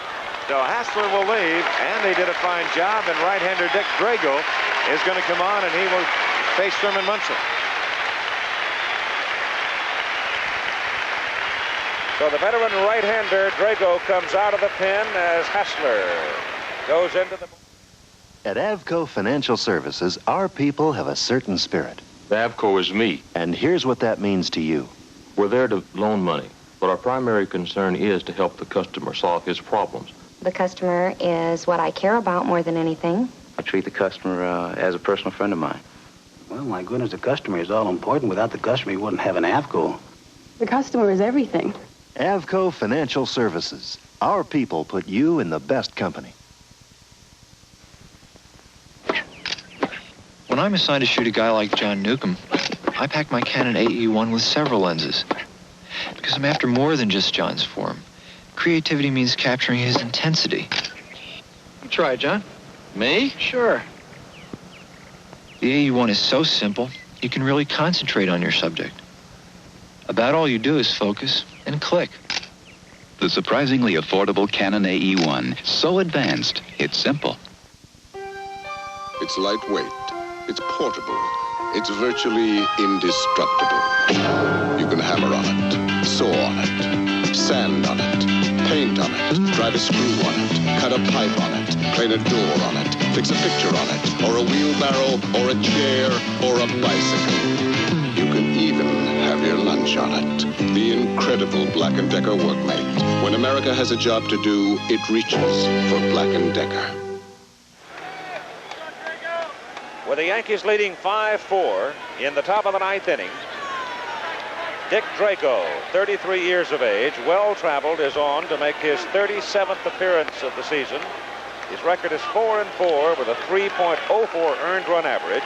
Last Sunday, he pitched 4 2/3 scoreless innings in Boston's 14-inning win over Toronto. He was originally signed and was a starting pitcher with Kansas City.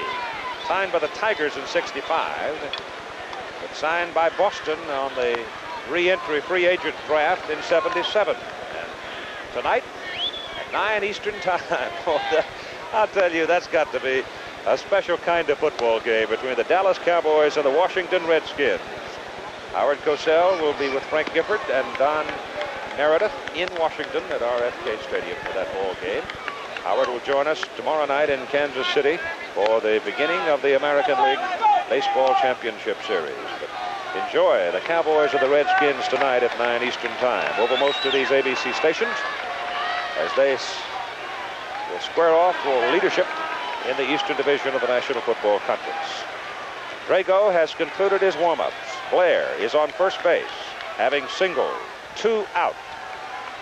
Red Sox, one more turn at bat, trail by 1. Yankees lead 5-4. Munson is at the plate. Struck out swinging 3 times and has doubled. Blair had a very big key double, excuse me, Keith, in that 7th inning, and that drove in a big run right there. Blair hit for Rivers and will play center field in the bottom of the 9th inning. Drago throwing to Scott to hold Blair at first. Ball with good speed, might go.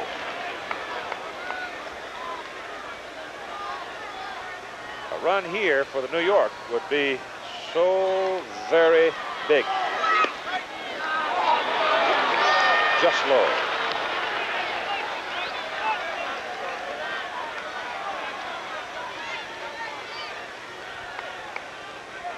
Capacity house quiet now. Blair off first. Ball 1 pitch coming to Munson. Outside.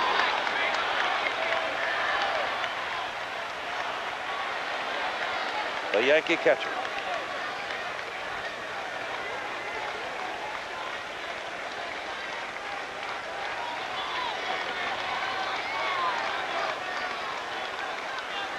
This is a baseball game that has everything today, has had everything.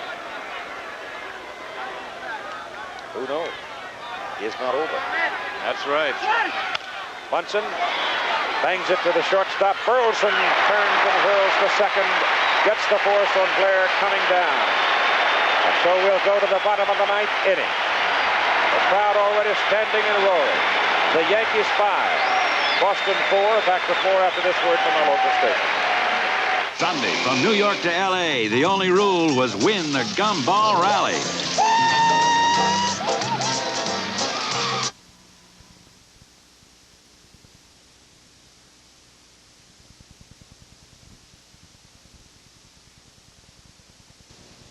Where do you go for good old service when you need a mortgage or when you need a loan? Where do you go for good old savings where you know you'll feel at home? Well, the Boston 5-cent Savings Bank is the place in good old Boston. The Boston 5-cent Savings Bank for good old Boston. Begins September 18th, 1 p.m. at Suffolk Downs. There's yelling, thundering, cheering, whooping, everything. Those big, beautiful, long-stemmed hoofers are back in town, ready for weeks and weeks of action. September 18th at 1 p.m., it all begins at Suffolk Downs. The most action $2 can buy. This is WCVB-TV, Boston. The Yankees are leading 5-4, and Dwight Evans has come to the on-deck circle. He is swinging a bat. We had Gary Hancock come out for a moment. He is the lone left-handed hitter remaining in the Boston Red Sox dugout. But it will be Dwight Evans hitting for Frank Duffy, the third baseman. Evans, the pinch hitter. Jim Rice playing right field today. Changes defensively for New York. Gary Thomason is in left field, and Paul Blair is in center field. On the mound for New York, Goose Gossage to face this man, Dwight Evans. There's Thomason in left. Defensive change by Bob Lemon. Blair in center. Center field, right field have to deal with the sun. The pitch to Evans is low, ball one. New York had a 5-2 lead. Red Sox battle back and got 2 runs in the bottom of the 8th inning on 4 hits. A double and 3 singles.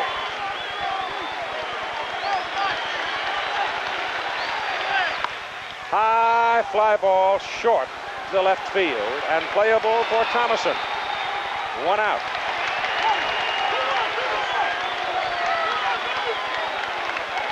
Now Goose Gossage needs 2 outs to send the Yankees into the American League playoffs for a 3rd successive season against Kansas City, the defending world champion. Rick Burleson struck out looking, bounced to 3rd, doubled and scored, rolled to short. The pitch is low, ball one. George Steinbrenner, principal owner of the New York Yankees. Al Rosen to his left, Cedric Tallis in the middle. Anxiety there. Low, ball 2.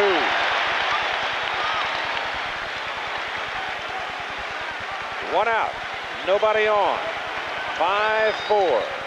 Outside. Violent play in the New York bullpen. Burleson, good speed, gets on base, represents the tying run for the Red Sox.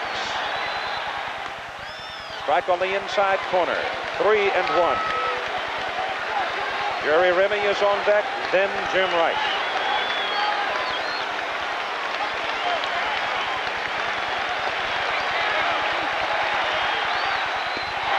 Ball 4, tying runs on.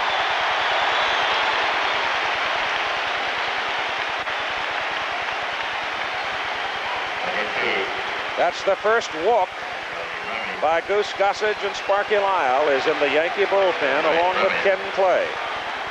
Looks like he might be ready to come if he gets the call from Bob Lemon. Don Zimmer, Al Jackson at his elbow. The batter, Jerry Remy. Jim Rice to the on-deck circle. The pitch is fouled away, out of play, going into the crowd as Greg Nettles chases it all the way to the wall.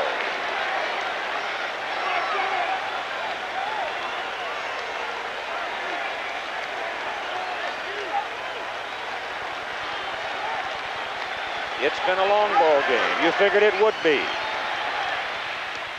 Swing and a miss. 2 strikes on Jerry Remy with Burleson at first. Remy has doubled in 3 trips. Fouled here.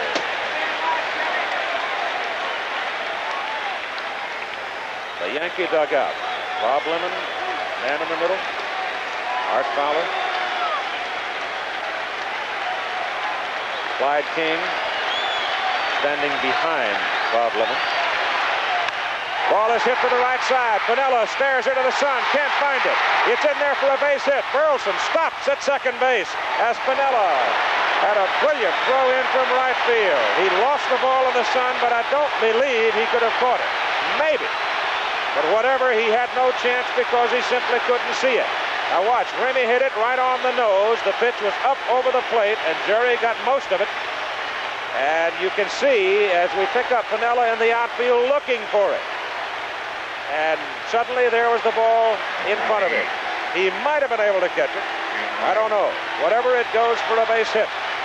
Now the crowd is alive. The tying run is at second base in Rick Burleson. The batter is Jim Rice. Foul out of play. Jim Rice has singled in 4 trips today. 46 home runs on the regular season. Big hole left center for Rice. 1 out, 2 aboard. The winning run is at first base in Remy. The tying run at second, and Burleson. Rice hits it high in the air and deep to right field. Piniella goes back. Has a bead, has it. Burleson tags at second, goes to third. 2 out. Rice did not get a lot of it. Fielded off to right. Now the batter. As Bob Lemon goes to the mound, the batter will be Carl Yastrzemski. Like I said, this ball game has had everything involving the personalities, the history of this rivalry, the history of this ballpark and the franchise, the fact that both the American and National Leagues this year went over 20 million for the first time in baseball history, totaling better than 40 million for both of them. The place is full today. Everything in the world I think you could want at a baseball game we've had here this afternoon. Bob Lemon will leave Rich Gossett. Carl Yastrzemski will come to the plate. Yaz, who has been here for so long, signed as a free agent by the Red Sox in 1959. Named to 14 All-Star teams in 17 years in the Major League.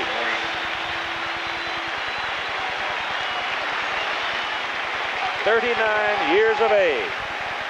He has hit a home run and a single in this ball game. Now it is up to Yaz. The tying run is at third base. The winning run is at first base. That is Rick Burleson at third. Jerry Remy at first. The pitch is low. Ball 1. On deck, Carlton Fisk.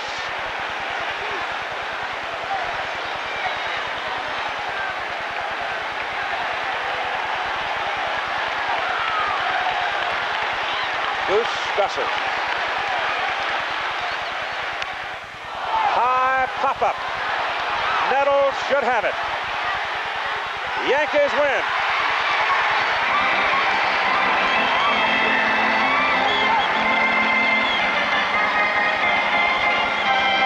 Carl Yastrzemski pops it up.